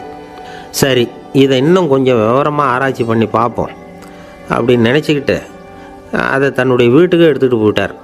அந்த மண்டை ஓட்டை ஒரு பொட்டியில் வச்சு பூட்டினார். தன்னுடைய தனி அறையில் அதை பத்திரமா வச்சுக்கிட்டார். தினமும் ராத்திரி ஆனதும் தன்னுடைய மனைவியை பார்த்து, நீ போய் பூஜை அறையில் தனியாக படுத்துக்கோ அப்படின்னு சொல்லிவிட்டு இவர் தினம் ராத்திரி 12 மணிக்கு பொட்டியை திறந்து பார்ப்பார். மண்டை ஓடு அப்படியே இருந்ததே தவிர இன்னும் கொஞ்சம் பாக்கி இருக்குங்கிறதுக்கு அர்த்தம் அவருக்கு விளங்கலை. அந்த மண்டை ஓட்டுக்கு இன்னும் என்ன பாக்கி இருக்க போகுது? இப்படியே ஒரு 10 நாள் போச்சு. அந்த வீட்டம்மாவுக்கு சந்தேகம் வந்துட்டுது. நம்ம வீட்டுக்காரர் நம்மளை தனியாக ஏன் தூங்க சொல்கிறார் அப்படிங்கிற சந்தேகம். உடனே பக்கத்து வீட்டு அம்மாக்கிட்ட விஷயத்தை சொல்லியிருக்கிறாங்க. அந்த அம்மா உடனே நீ கவலைப்படாத, நான் கண்டுபிடிச்சி சொல்கிறேன்னு சொல்லிவிட்டாங்களாம். அன்றைக்கி ராத்திரியே ஜன்னல் வழியாக எட்டி பார்த்துருக்குறாங்க. இந்த ஆள் மண்டை ஓட்டை கையில் வச்சுக்கிட்டு அதை திருப்பி திருப்பி அப்படியும் அப்படியும் பார்த்துக்கிட்டு இருந்தது தெரிஞ்சுட்டுது. மறுநாள் காலையில் அவரோட மனைவியை பார்த்தாங்க. ஏம்மா, உன் வீட்டுக்காரருக்கு நீ முதல் மனைவியா 2வது மனைவியா அப்படின்னு கேட்டாங்க. எனக்கு தெரிஞ்ச வரைக்கும் நான் ஒருத்தி தான் அவருடைய மனைவின்னாங்க. அப்படி இல்லை, இனி அவருக்கு 2வது மனைவி, முதல் மனைவியின் மண்டை ஓடு தான் அவர் கையில் இருக்குப்போ, அதை தான் அவர் தினமும் ராத்திரியில் எடுத்து பார்த்துக்கிட்டு இருக்கிறாரு அப்படின்னு விட்டாங்க அந்த அடுத்த வீட்டம்மா. அப்படியா விஷயம்னு சொல்லிவிட்டு கணவன் வீட்டில் இல்லாத நேரமாக பார்த்து அந்த மண்டை ஓட்டை எடுத்து கொண்டாந்து ஒரு உரலில் போட்டு உலக்கையால் குத்தி நொறுக்க ஆரம்பிச்சுட்டுது அந்த அம்மா. வெளியே போயிருந்த அந்த ஆள் அப்போ தான் உள்ளே நுழைஞ்சார். மண்டை ஓடு உலக்கைக்கிட்ட குத்து வாங்கிட்டு இருக்கு. அது அனுபவிக்க வேண்டியது இன்னும் கொஞ்சம் பாக்கி இருக்குது அப்படிங்கிறதுக்கான அர்த்தம் எனக்கு இப்போ தான் புரிஞ்சுதுன்னாராம் அவர். இந்த கதையிலேருந்து நாம் இன்னொரு நீதியையும் புரிஞ்சுக்கணும். அதாவது நம்ம வீட்டை பற்றி நமக்கு தெரியாததெல்லாம் அடுத்த வீட்டுக்காரங்களுக்கு நல்லா தெரியும். ஆஸ்மாவுக்கும் மனசுக்கும் சம்பந்தம் உண்டு. தீர்வு காண முடியாத மன போராட்டங்கள் எல்லாத்துக்கும் அடுத்தவங்களையே சார்ந்து இருக்கிற மனநிலை, இதெல்லாம் ஆஸ்மாவினுடைய தீவிரத்தை அதிகப்படுத்திடும். பயம், இது எப்படின்னா என்ன நடக்குமோங்கிற பதற்ற நிலை, அப்புறம் இந்த பயம் இதெல்லாம் சுவாசித்தலை அதிகரிக்க செய்யுது இல்லையா? இதனால் இரத்தத்தின் காரத்தன்மை அதிகமாகி நோயின் தீவிரமும் அதிகமாகுது. மன போராட்டம், மனக்கவலை, மன இறுக்கம் இதெல்லாம் தோல் வியாதியை தூண்டி விடுதான். இது மாதிரி இன்னும் எவ்வளவோ இருக்குது. அதனால் இன்றைக்கி நமக்கு தேவை என்னென்னா மன வலிமை, மலர்ந்த முகம். இது 2 இருந்துட்டுதுன்னா பலவிதமான நோய்கள் நம்மக்கிட்ட நெருங்கி வராது. டாக்டர் என்ன நெருங்காமல் இருக்கிறதுக்கு நான் ஒரு காரியம் பண்ணுறேன் அப்படின்னார் ஒருத்தர். அவர் என்ன அர்த்தத்தில் சொன்னார்னா, டாக்டர் அவரை நெருங்காமல் இருக்கிறதுக்கு அவர் ஒரு காரியம் பண்ணுறாராம். நண்பர்கிட்ட சொன்னார். நண்பர் கேட்டார், அது என்ன காரியம் பண்ணுற அப்படின்னு கேட்டார். தினம் ஒரு ஆப்பிள் பழம் சாப்பிட்றேன்னார் அவர். ஏன்னா ஆங்கிலத்தில் ஒரு பழமொழி சொல்லுவாங்கள்ல, an apple a day keeps doctor away அப்படிம்பாங்க. ஒரு ஆப்பிள் பழம் சாப்பிட்டா டாக்டர் விலகியே இருப்பார், டாக்டர்கிட்ட போக வேண்டிய அவசியம் இருக்காது அப்படிங்கிறதுக்காக அந்த பழமொழி சொல்கிறது. என்ன, நான் யாருமே நெருங்காமல் இருக்கிறதுக்கு நான் ஒரு காரியம் பண்ணுறேன்னார் இன்னொருத்தர். டாக்டர் நெருங்காமல் இருக்கிறதுக்கு ஆப்பிள் பழம் சாப்பிட்றேன்னார் அவர். என்னை யாருமே நெருங்காமல் இருக்கிறதுக்கு நான் ஒரு காரியம் பண்ணுறேன்னார் இன்னொருத்தர். அது என்னன்னு கேட்டோம். தினம் ஒரு பூண்டு சாப்பிட்றேன்னார். ஏ கார்லிக் எ டே கீப்ஸ் எவ்ரிபடி அவே அப்படின்னு அதுக்கு ஒரு புது விளக்கமும் கொடுத்தார். காசி மாநகரத்தை பிரம்மதத்தன் அப்படிங்கிற ராஜா ஆட்சி பண்ணிட்டு வந்தார். அவர் ஒவ்வொரு வருஷமும் ஒரு திருவிழா நடத்துறது வழக்கம். எல்லா தேசத்திலிருந்தும் எல்லா வகையான ஜனங்களும் அதில் கலந்துக்குவாங்க. ஒரு சமயம் அது மாதிரி விழா நடந்துக்கிட்டு இருந்தது. வைகுண்டத்திலேருந்து தேவலோகத்திலேருந்து நிறைய தேவகுமாரர்கள்லாம் காசி நகருக்கு அப்போது வந்திருந்தாங்க. அதில் முக்கியமாக ஒரு 4 தேவகுமாரர்கள். அந்த 4 பேரையும் சுற்றி ஏகப்பட்ட கூட்டம். அப்படி என்ன விசேஷம் அவங்கக்கிட்ட அப்படின்னா, மற்றவங்கள விட அவங்க முகம் அழகாக இருந்ததா அப்படி பார்த்தா அப்படியும் இல்லை. அவங்க அணிஞ்சிருந்த மலர் மாலைகள் தான் அதுக்கு காரணமாக. அந்த மலர்கள்லேருந்து அப்படி ஒரு அபூர்வமான நறுமணம். இதுக்கு முன்னாடி இப்படி ஒரு நறுமணத்தை அந்த ஊர் ஜனங்க அனுபவிச்சதே இல்லை. அதுதான் அந்த 4 பேரையும் சுற்றி கூட்டம். எல்லோரும் கேள்வி கேட்க ஆரம்பித்தாங்க. உடனே அந்த 4 தேவகுமாரர்களும் எல்லாருக்கும் தெரியும்படியாக வானத்தில் எழும்பி கொஞ்சம் உயரமாக நின்றுக்கிட்டாங்க. கீழே நின்றுக்கிட்டு இருந்த அரசன்லேருந்து ஆண்டி வரைக்கும் ஒருத்தர் பாக்கி இல்லாமல் ஒரே குரலில் எல்லாரும் அவங்கள பார்த்து, எங்களுக்கும் இது மாதிரி மாலையை போட்டுக்கணும்னு ஆசையாக இருக்குது, அதுக்கு நீங்கள் தான் அருள் பண்ணணும் அப்படின்னு கேட்டுக்கிட்டாங்க. மாலை போட்டுக்கிறதுனா எல்லாருக்கும் ஆசையாக தானே இருக்கும். அந்த 4 தேவகுமாரர்களில் ஒருத்தர் புத்தர் பிரான். அவர் சொன்னார், பூலோகவாசிகளே, நான் சொல்கிறத கொஞ்சம் பொறுமையாக கேளுங்க. கக்காரு அப்படிங்கிற கற்பக விருஷத்தின் மலர்களால் தொடுக்கப்பட்டது இந்த மாலை. இதுக்கு நிறைய சக்தி உண்டு. எந்த காலமும் இது வாடாது, வாசனையும் குறையாது. ஆனால் இதை அணிந்து கொள்றதுக்கு சில தகுதிகள் தேவை அப்படின்னார். என்ன தகுதி அது சொல்லுங்களேன் அப்படின்னு ஏக காலத்தில் எல்லாரும் சத்தம் போட்டாங்க. தீய இயல்புகள் உள்ளவங்க, இழிந்த சிந்தனை, இழிந்த செயல் உள்ளவங்க இந்த மாலையை அணிய முடியாது அப்படின்னார். அவ்வளோதான். கூட்டத்தில் சத்தம் போட்டவங்கள்லாம் மெதுவாக அப்படி அடங்க ஆரம்பிச்சிட்டாங்க. இன்னொரு தேவகுமாரன் சொன்னார், அடுத்தவங்க பொருளை அபகரிக்காதவன், அடுத்தவங்களுக்கு கெடுதல் பண்ணக்கூடிய பொய் பேசாதவன், பேராசையினால் கெட்ட வழியில் பொருள் ஈட்ட நினைக்காதவன் இந்த மாலையை போட்டுக்கலாம் அப்படின்னார். கூட்டத்திலிருந்து யாரும் முன்னுக்கு வரல. ஒரே ஒரு ராஜகுரு மட்டும் கொஞ்சம் முன்னாடி வந்தார். பெரியவர், படித்தவர். அவர், எனக்கு தகுதி இருக்குது அந்த மாலையை போட்டுக்கிறதுக்கு அப்படின்னார். வேறு ஒன்றும் இல்லை, பொய் சொல்லியாவது அந்த மாலையை வாங்கிக்குவோமே அப்படின்னு முடிவு பண்ணிட்டார் அவர். அவ்வளோதான், மாலையை வாங்கிட்டார். அடுத்த தேவகுமாரன் பேசினார். யாருக்கு திடமான அறிவும் மனமும் இருக்குதோ, யாருக்கு நல்ல காரியங்களில் அசையாத ஈடுபாடு இருக்குதோ, நல்ல அரிய பொருள்களை தனியாக தான் மட்டும் அனுபவிக்க விரும்பாதவர் யாரோ அவர் முன்னாடி வந்து இந்த மாலையை வாங்கிக்கலாம் அப்படின்னார். அந்த தகுதியும் எனக்கு இருக்குன்னார் ராஜகுரு. மாலையை வாங்கி போட்டுக்கிட்டார். இன்னொரு ராஜகுமாரன் பேச ஆரம்பித்தார். அறநெறியில் செல்வம் சேர்க்கணும், ஆடம்பர பொருள்களுக்கு அடிமையாகக்கூடாது, வெற்றி அடைஞ்சாலும் கர்வம் வரக்கூடாது, அப்படிப்பட்டவங்க இந்த மாலையை போட்டுக்கலாம்னார். துணிஞ்சு பொய் சொல்லி அதையும் வாங்கி கழுத்தில் போட்டுக்கிட்டார் இந்த ராஜகுரு. இன்னொரு ராஜகுமாரன் சொன்னார், சான்றோர்களை நிந்திக்காதவங்க, புறம் பேசாதவங்க இந்த மாலையை போட்டுக்கலாம்னார். அதையும் வாங்கி போட்டுக்கிட்டார். திருவிழா முடிஞ்சுது, எல்லோரும் திரும்பி போயிட்டாங்க. மறுநாள் ராஜகுரு 4 மாலைகளையும் போட்டுக்கிட்டு ராஜசபைக்கு வரார். வந்தவர் ரொம்ப அவஸ்தையோடு வர்றார். மாலையெல்லாம் வாடி போயிட்டுது, வாசனை எதுவும் கிடையாது. அது மட்டும் இல்லை, அவருக்கு கடுமையான தலைவலி வேறு வந்துட்டுது. துடிச்சு போயிட்டார். மாலையை கழட்டவும் முடியல. ஜனங்கள்லாம் அவரை பார்த்து சிரிக்க ஆரம்பிச்சிட்டாங்க. என்னத்துக்கு ஆசைப்படணும், ஏன் இப்படி கஷ்டப்படணும் அப்படின்னு. ராஜா பார்த்தார். மறுபடியும் விழாவுக்கு ஏற்பாடு பண்ணினார். தேவகுமாரர்கள்லாம் வந்தாங்க. ராஜகுரு வந்தார். மக்கள் முன்னிலையில் அவங்க காலில் விழுந்தார், மன்னிப்பு கேட்டுக்கிட்டார். இந்த மாலையை போட்டுக்கிற தகுதி எனக்கு இல்லை. தகுதி இல்லாத ஒருத்தன் தகாத தகுதியை பொய் மூலம் பெறணும்னு ஆசைப்படுறாங்களே, அவங்களுக்கெல்லாம் என்னுடைய தண்டனை ஒரு எச்சரிக்கையாக இருக்கட்டும்னார். அதுக்கப்புறம் தேவகுமாரர்கள் அவர் கழுத்தில் இருக்கிற மாலையை கழட்டினாங்களாம். அந்த மாலைகளும் பழையபடி மனம் கொடுக்க ஆரம்பிச்சுட்டு தான். இதிலேருந்து நாம் தெரிஞ்சுக்க வேண்டியது என்னென்னா, நமக்கு தகுதி இல்லாத ஒரு கௌரவம் நம்மக்கிட்ட தானாக வந்தால் கூட அதை வந்து தவிர்த்து விடுறது தான் நல்லது. அதுதான் புத்திசாலித்தனம். ஒருத்தர் வந்தார். சார், எங்கள் இலக்கிய மன்ற விழாவுக்கு நீங்கள் வந்து தலைமை தாங்கணும்னார். உடனே இவர் சொன்னார், பேச்சாளர், சார் இலக்கியத்தை பற்றி பேசுகிற தகுதி எனக்கு இல்லையே அப்படின்னார். உடனே அவர் கூப்பிட வந்தவர் சொன்னார், அந்த தகுதி உங்களுக்கு இல்லைங்கிறது எங்களுக்கும் தெரியும் சார், அதனால தான் உங்களை தலைமை தாங்க கூப்பிட்றேன் அப்படின்னார். அது சரி, தலைமைன்னா அதுக்கு இவர் என்ன தான் அர்த்தம் பண்ணுறாருன்னு தெரியல. ஒரே ஒரு ஊரில் ஒரு ராஜா இருந்தார். அவர் பேரில் மக்களுக்கு ரொம்ப மரியாதை. அவ்வளவு நல்லா ஆட்சி புரிஞ்சுக்கிட்டு வந்தார். அவருக்கு வயசாகிட்டுது. அதனால் ஒரு நாள் அமைச்சரை கூப்பிட்டார். இதை பாருங்கள், எனக்கு வயசாகிட்டுது, அதனால் இந்த அரச பொறுப்பையெல்லாம் நீங்கள் ஏற்றுக்குங்க அப்படின்னார். அதுக்கப்புறம் ராணியை கூப்பிட்டார். வா, நாம் இனிமேல் இங்கே இருக்க வேணாம், காட்டுக்கு போய் தவம் பண்ணலாம் அப்படின்னு கூப்பிட்டார். இந்த செய்தி மக்களுக்கு அறிவிக்கப்பட்டது. மக்கள் உடனே கூட்டமாக அரண்மனைக்கு வர ஆரம்பிச்சிட்டாங்க. மன்னரை போய் பார்க்குறாங்க. அரசே, தாங்கள் வந்து எங்களுக்கு தந்தை மாதிரி. நீங்கள் காட்டுக்கு போயிட்டால் நாங்கள்லாம் இங்கே எப்படி இருக்க முடியும்? எங்களுக்கெல்லாம் எந்த துன்பமும் இல்லாமல் பார்த்துக்கிட்டு வர்றீங்க.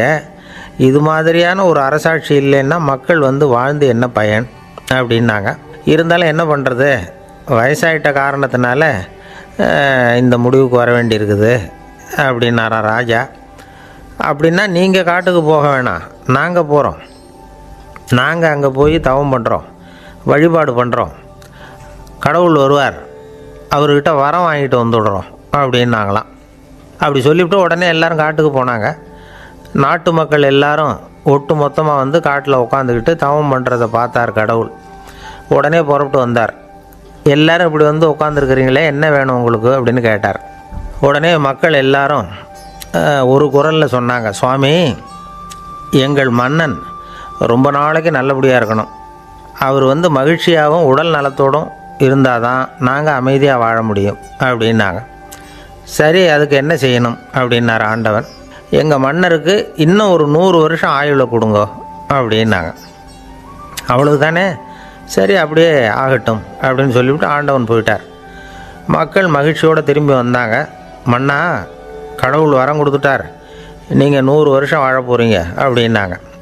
இதை கேட்டதும் ராணி ராஜாவை வணங்கி, நான் தவம் செய்ய போகிறேன் அப்படின்னு புறப்பட்டாங்க. உடனே மக்கள் என்ன நினச்சாங்க தெரியுமா? ஐயோ, நாம் ராஜாவுக்கு மட்டும்தானே நீண்ட ஆயுள் வேணும்னு வரம் வாங்கினோம், ராணிக்கு வாங்கலையே, அதுதான் கோபத்தில் புறப்பட்டாங்க போல இருக்குது அப்படின்னு நினச்சி வருத்தப்பட்டாங்க.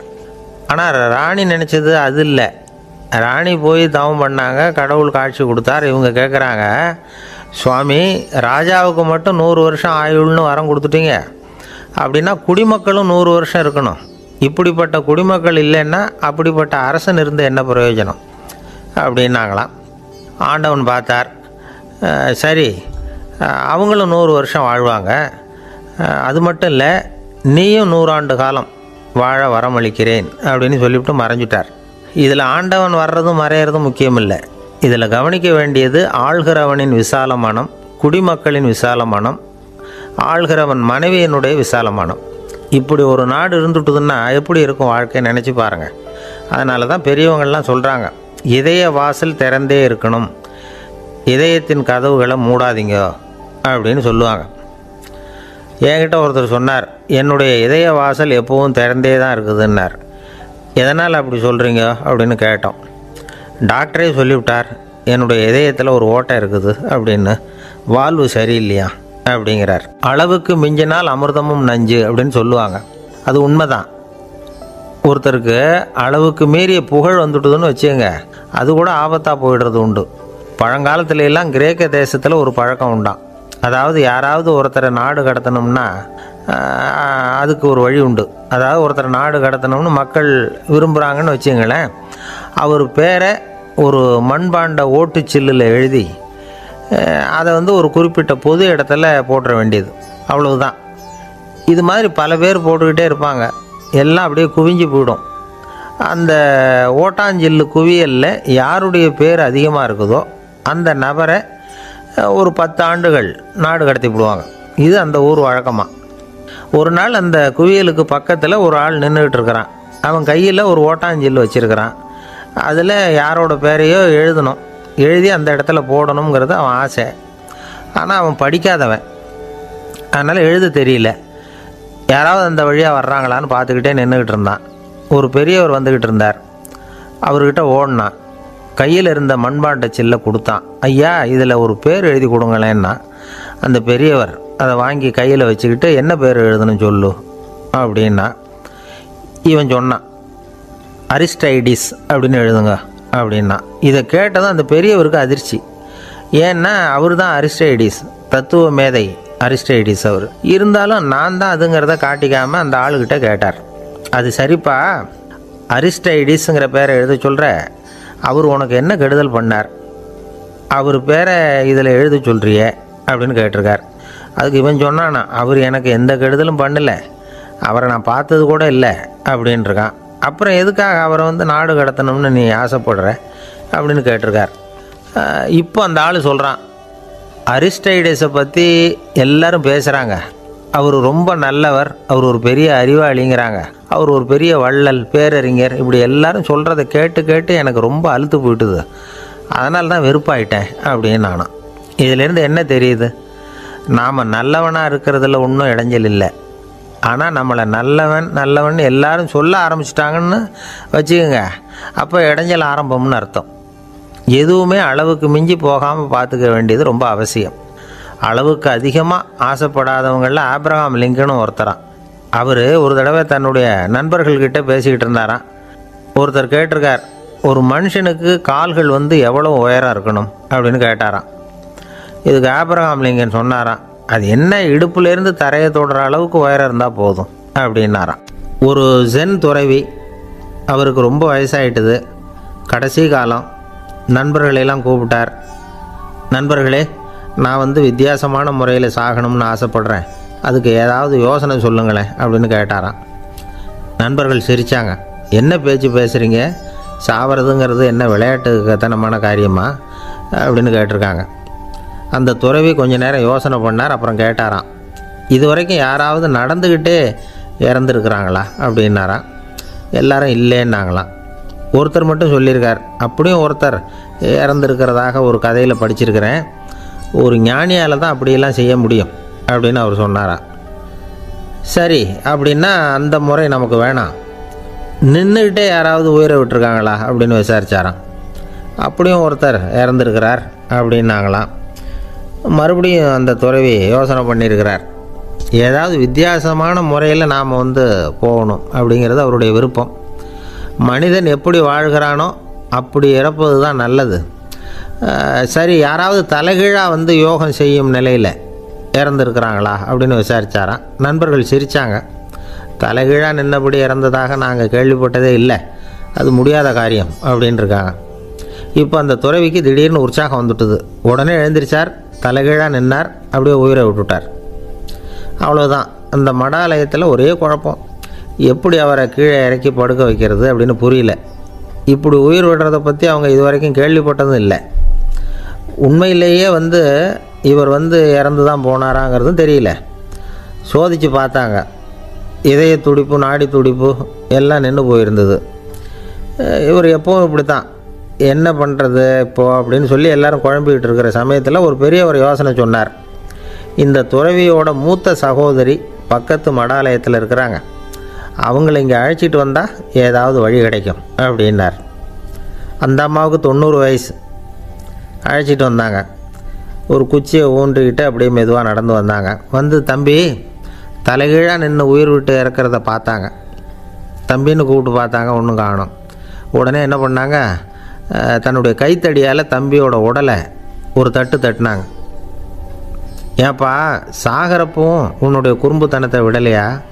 இப்படியாடா சாகிறது, ஒழுங்காக செத்து தொலை அப்படின்னாங்களாம். அவ்வளவுதான். உடனே அந்த துறவி திரும்பி நேராக நின்னார். அக்கா கோவப்படாத, நான் ஒழுங்காக சாகிறேன், எப்படி செத்தா என்ன, எல்லாம் எனக்கு ஒன்று தான் அப்படின்னு சொல்லிவிட்டு அப்படியே தரையில் படுத்து உயிரை விட்டாராம். அதுக்கப்புறம் அந்த அம்மா கோலை கையில் எடுத்துக்கிட்டு அப்படியே திரும்பி கூட பார்க்காம அவங்க பாட்டுக்கு போயிட்டாங்களாம். மரணத்தை ஒரு விளையாட்டாக ஆக்கிய அந்த துறவிக்கு வாழ்க்கையே ஒரு விளையாட்டாக தான் இருந்திருக்குது. எந்த நோக்கமும் இல்லாமல் செயல்படுறதுன்னா என்னங்கிறதும் அவருக்கு தெரிஞ்சிருக்குது. பயனை எதிர்பார்க்காமல் பணி செய்து வாழ்ந்து மறைந்த மகான் அவர். தம்முடைய தொழிலை விளையாட்டு போல் செய்ய தெரிஞ்சவருக்கு வாழ்க்கையே ஒரு விளையாட்டாக மாறிடும். எல்லாமே விளையாட்டாகி விடுகிற போது மரணமும் விளையாட்டாகிவிடும் அப்படிங்கிறது தான் அந்த தத்துவம். ஆனால் அதுக்கு முன்னாடி உங்களுக்குள்ளே இருக்கிற உண்மையான நடிகனை நீங்கள் அடையாளம் கண்டுபிடிக்கணும். நீங்கள் நடிக்க வேண்டியதே இல்லை, நீங்கள் ஏற்கனவே நடிச்சுக்கிட்டு தான் இருக்கிறீங்க. நீங்கள் இந்த உண்மையை தெரிஞ்சுக்கணும், அவ்வளவுதான். இதுதான் ஞானிகளுடைய கருத்து.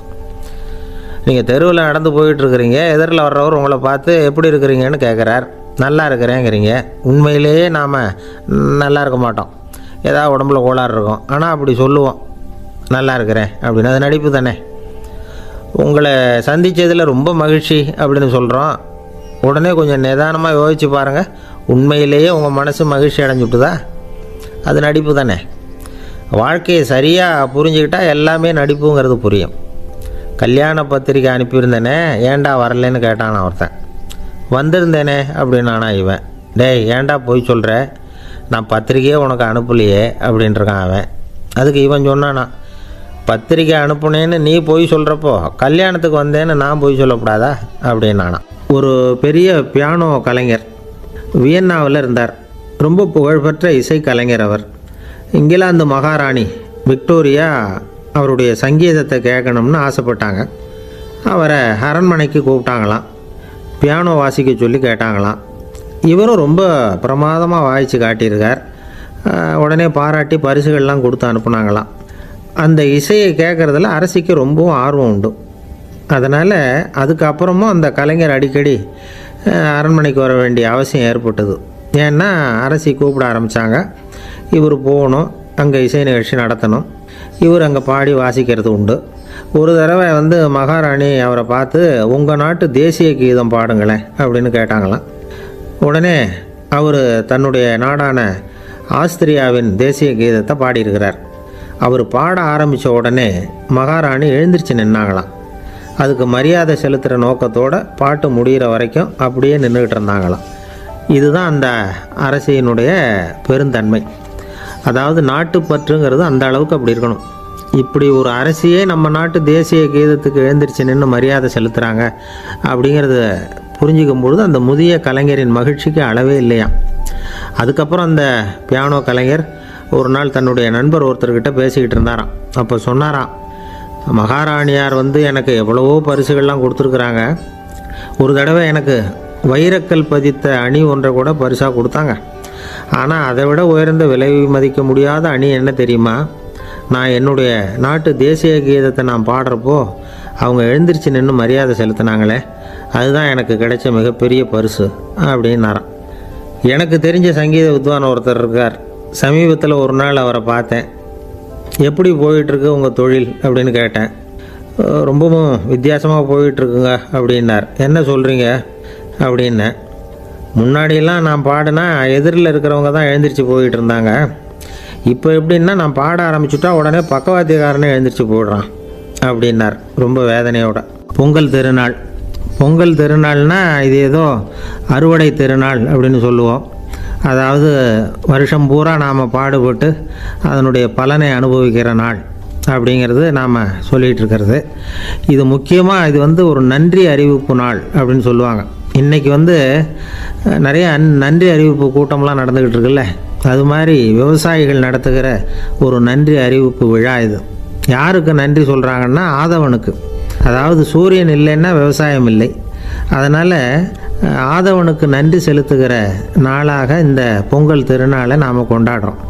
அதாவது இந்த பொங்கலில் விவசாயிகள்கிட்டேருந்து நிறைய பண்புகளை நாம் தெரிஞ்சுக்க வேண்டிய நாள் இது. விவசாயிகள் அவங்க விவசாயம் முன்னேறி இருக்கிற அளவுக்கு விவசாயிகளுடைய வாழ்க்கை தரம் முன்னேறலை. அந்த அளவுக்கு அவர்கள் நாட்டுக்காக உழைச்சிக்கிட்டு இருக்கிறாங்க. அந்த காலத்திலே அதை பற்றி ஒரு கதை சொல்கிறது உண்டு. ஒரு வயசான ஆள் நிலத்தில் ஏறு உழுதுகிட்டு இருந்தாராம். கிழிஞ்சு போன ஒரு சின்ன துண்டை தான் இடுப்பில் கட்டியிருந்தாராம். தலையில் ஒரு கந்தலை சுற்றி இருந்தார். உடம்பு பூரா சேரு, ரொம்ப ஏழை. ஏறு ஓட்டிகிட்டு இருக்கிறவர் வேறு எப்படி இருப்பார்? இருந்தாலும் அந்த ஆள் ரொம்ப ஜாலியாக பாட்டு பாடிக்கிட்டே ஏறு உழுதுகிட்டு இருந்தாராம். உடம்புல தான் அவர் ஏழையை தவிர மனசில் ஒரு ஏழையாக தெரியல. அந்த சமயத்தில் அந்த நாட்டு ராஜா அந்த பக்கமாக குதிரை மேலே வந்தாராம். வேட்டைக்கு போயிட்டு பரிவாரங்களோடு திரும்பி வந்துக்கிட்டு இருக்கிறார். ரொம்ப செல்வ செழிப்பில் இருக்கிற ராஜா அவர் இந்த வயசான விவசாயியை பார்த்துருக்கார். இந்த ஆள் ரொம்பவும் ஏழைங்கிறது அவர் பார்த்தாவே பளிச்சுன்னு தெரியுது. கட்டிக்கிறதுக்கு நல்ல துணி இல்லை, உடம்போ இழைச்சி போயிருக்குது, வயிறு முதுகில் போய் ஒட்டிக்கிட்டு இருக்கு, கண்ணு குழி விழுந்து போயிருக்குது. ஆனாலும் முகத்தை பார்த்தா சந்தோஷமாக இருக்கிற மாதிரி இருக்குது.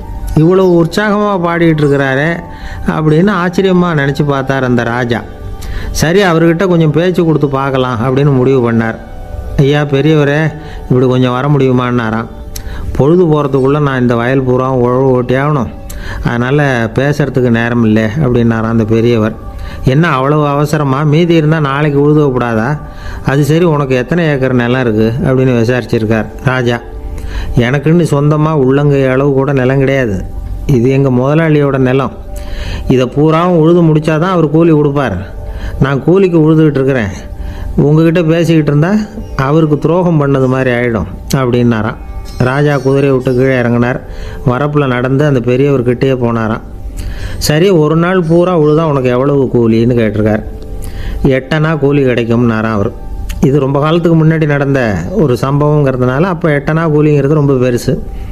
இருந்தாலும் அதுவும் அந்த ராஜாவுக்கு பெரிய கூலியாக தெரியல. இவ்வளவு தானா, இதை வச்சுக்கிட்டு நீ எப்படி காலம் தள்ளுற அப்படின்னாராம்.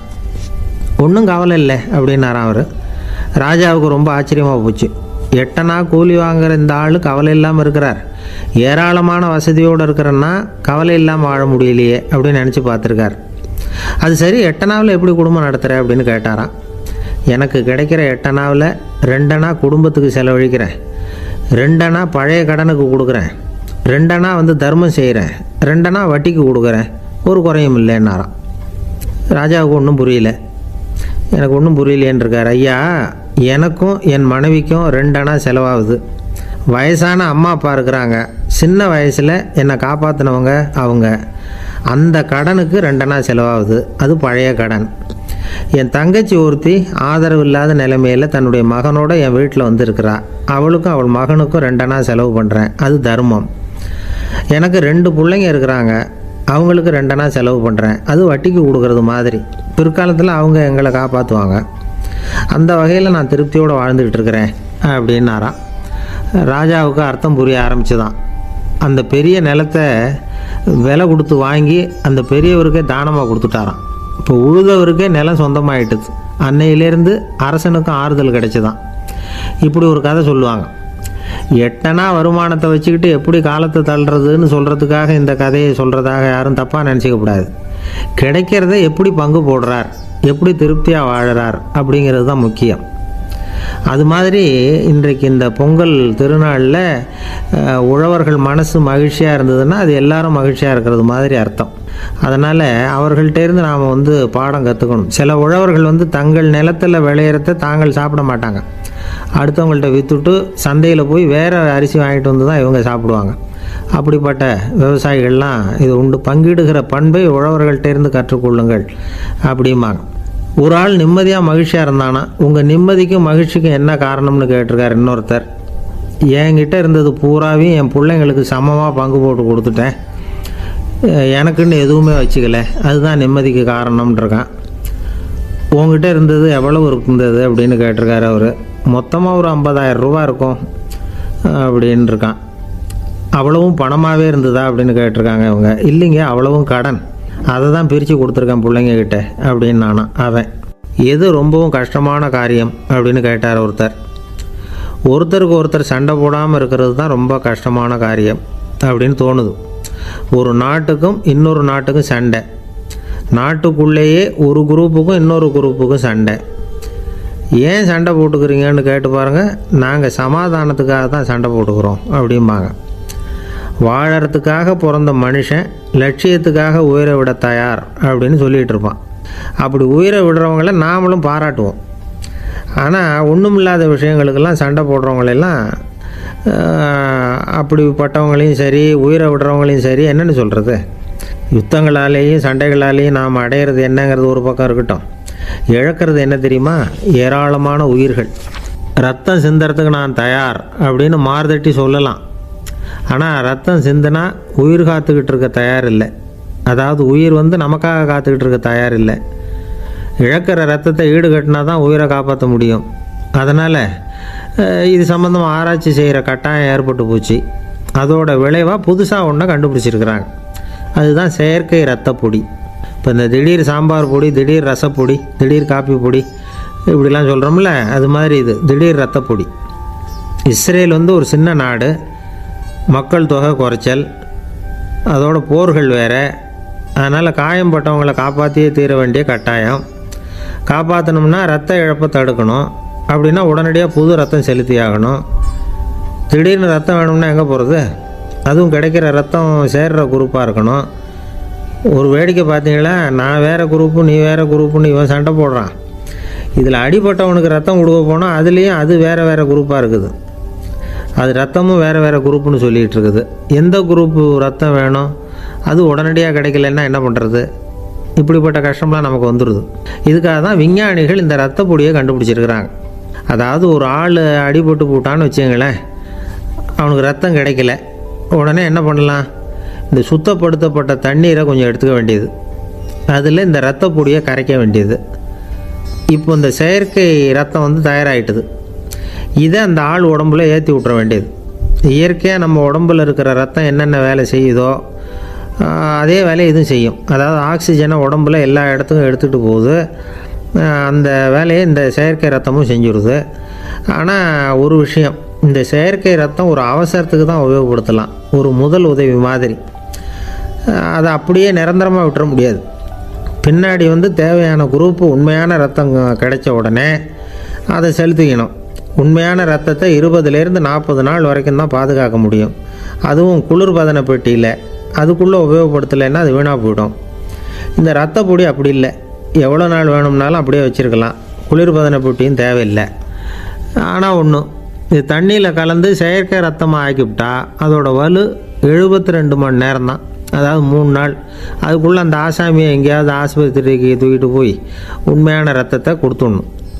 சண்டையில் அடிபடுறவங்க, சாலை விபத்தில் அடிபடுறவங்க, இவங்களுக்கெல்லாம் அவசரத்துக்கு கை கொடுத்து உதவுறது இந்த செயற்கை ரத்த பொடி. அதுக்கப்புறம் நாம் கொடுக்குற ரத்தம் தான் அவங்கள காப்பாற்றணும். இன்றைக்கி ரத்தத்தை தானமாக கொடுக்க தயாராக இருக்கிற நல்ல உள்ளங்கள் ஏராளம்.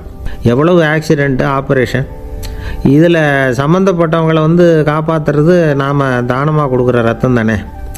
ஒரு ஆக்சிடெண்ட்டு, ஒரு ஸ்கூட்டர் ஒரு ஆள் மேலே மோதி விட்டுது, பார்த்து வரக்கூடாதா அப்படின்னா அந்த ஆள், நீ தான் பார்த்து நடக்கணும், ஏன்னா 20 வருஷமாக நான் அந்த ஸ்கூட்டரை ஓட்டிகிட்டு இருக்கிறேன் அப்படின்னு நானா இவன்.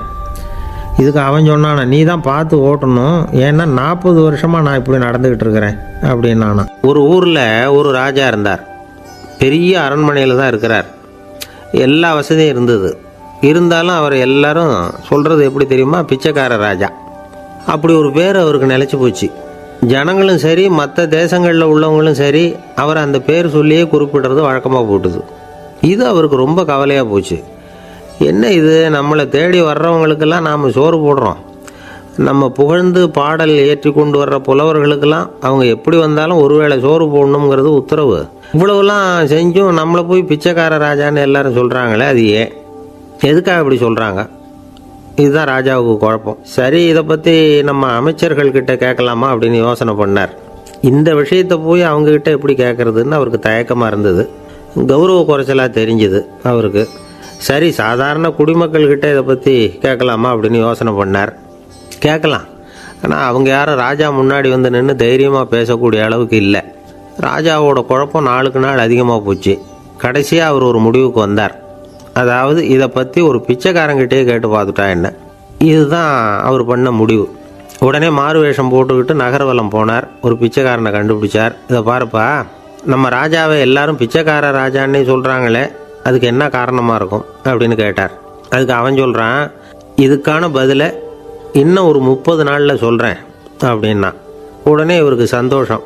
உண்மையை அவங்ககிட்ட சொன்னார். நான் வேறு யாரும் இல்லை, நான் தான் இந்த நாட்டு ராஜா. இப்போ நீ என் கூடவே வந்துடு, அரண்மனையிலேயே தங்கிக்கோ. 30 நாள் கழித்து எனக்கு பதில் சொல்லிவிட்டு அதுக்கப்புறமா நீ போகலாம் அப்படின்னு சொல்லி அழைச்சிட்டு வந்துட்டார். அரண்மனையில் ஒரு மூலையில் அவன் தங்கறதுக்கு இடம் கொடுத்தார். தினம் 2 வேளையும் இவனுக்கு சோறு போடுங்க அப்படின்னு உத்தரவு போட்டார். ராஜா கொடுத்த இடத்துல போய் உக்காந்துக்கிட்டான் அந்த பிச்சைக்காரன். தினமும் அந்த அரண்மனையில் நடக்கிறதையெல்லாம் கவனிச்சிக்கிட்டு வந்தான். வேளைக்கு சாப்பாடு வரும், சாப்பிட்டுக்கிட்டு இருக்கான்.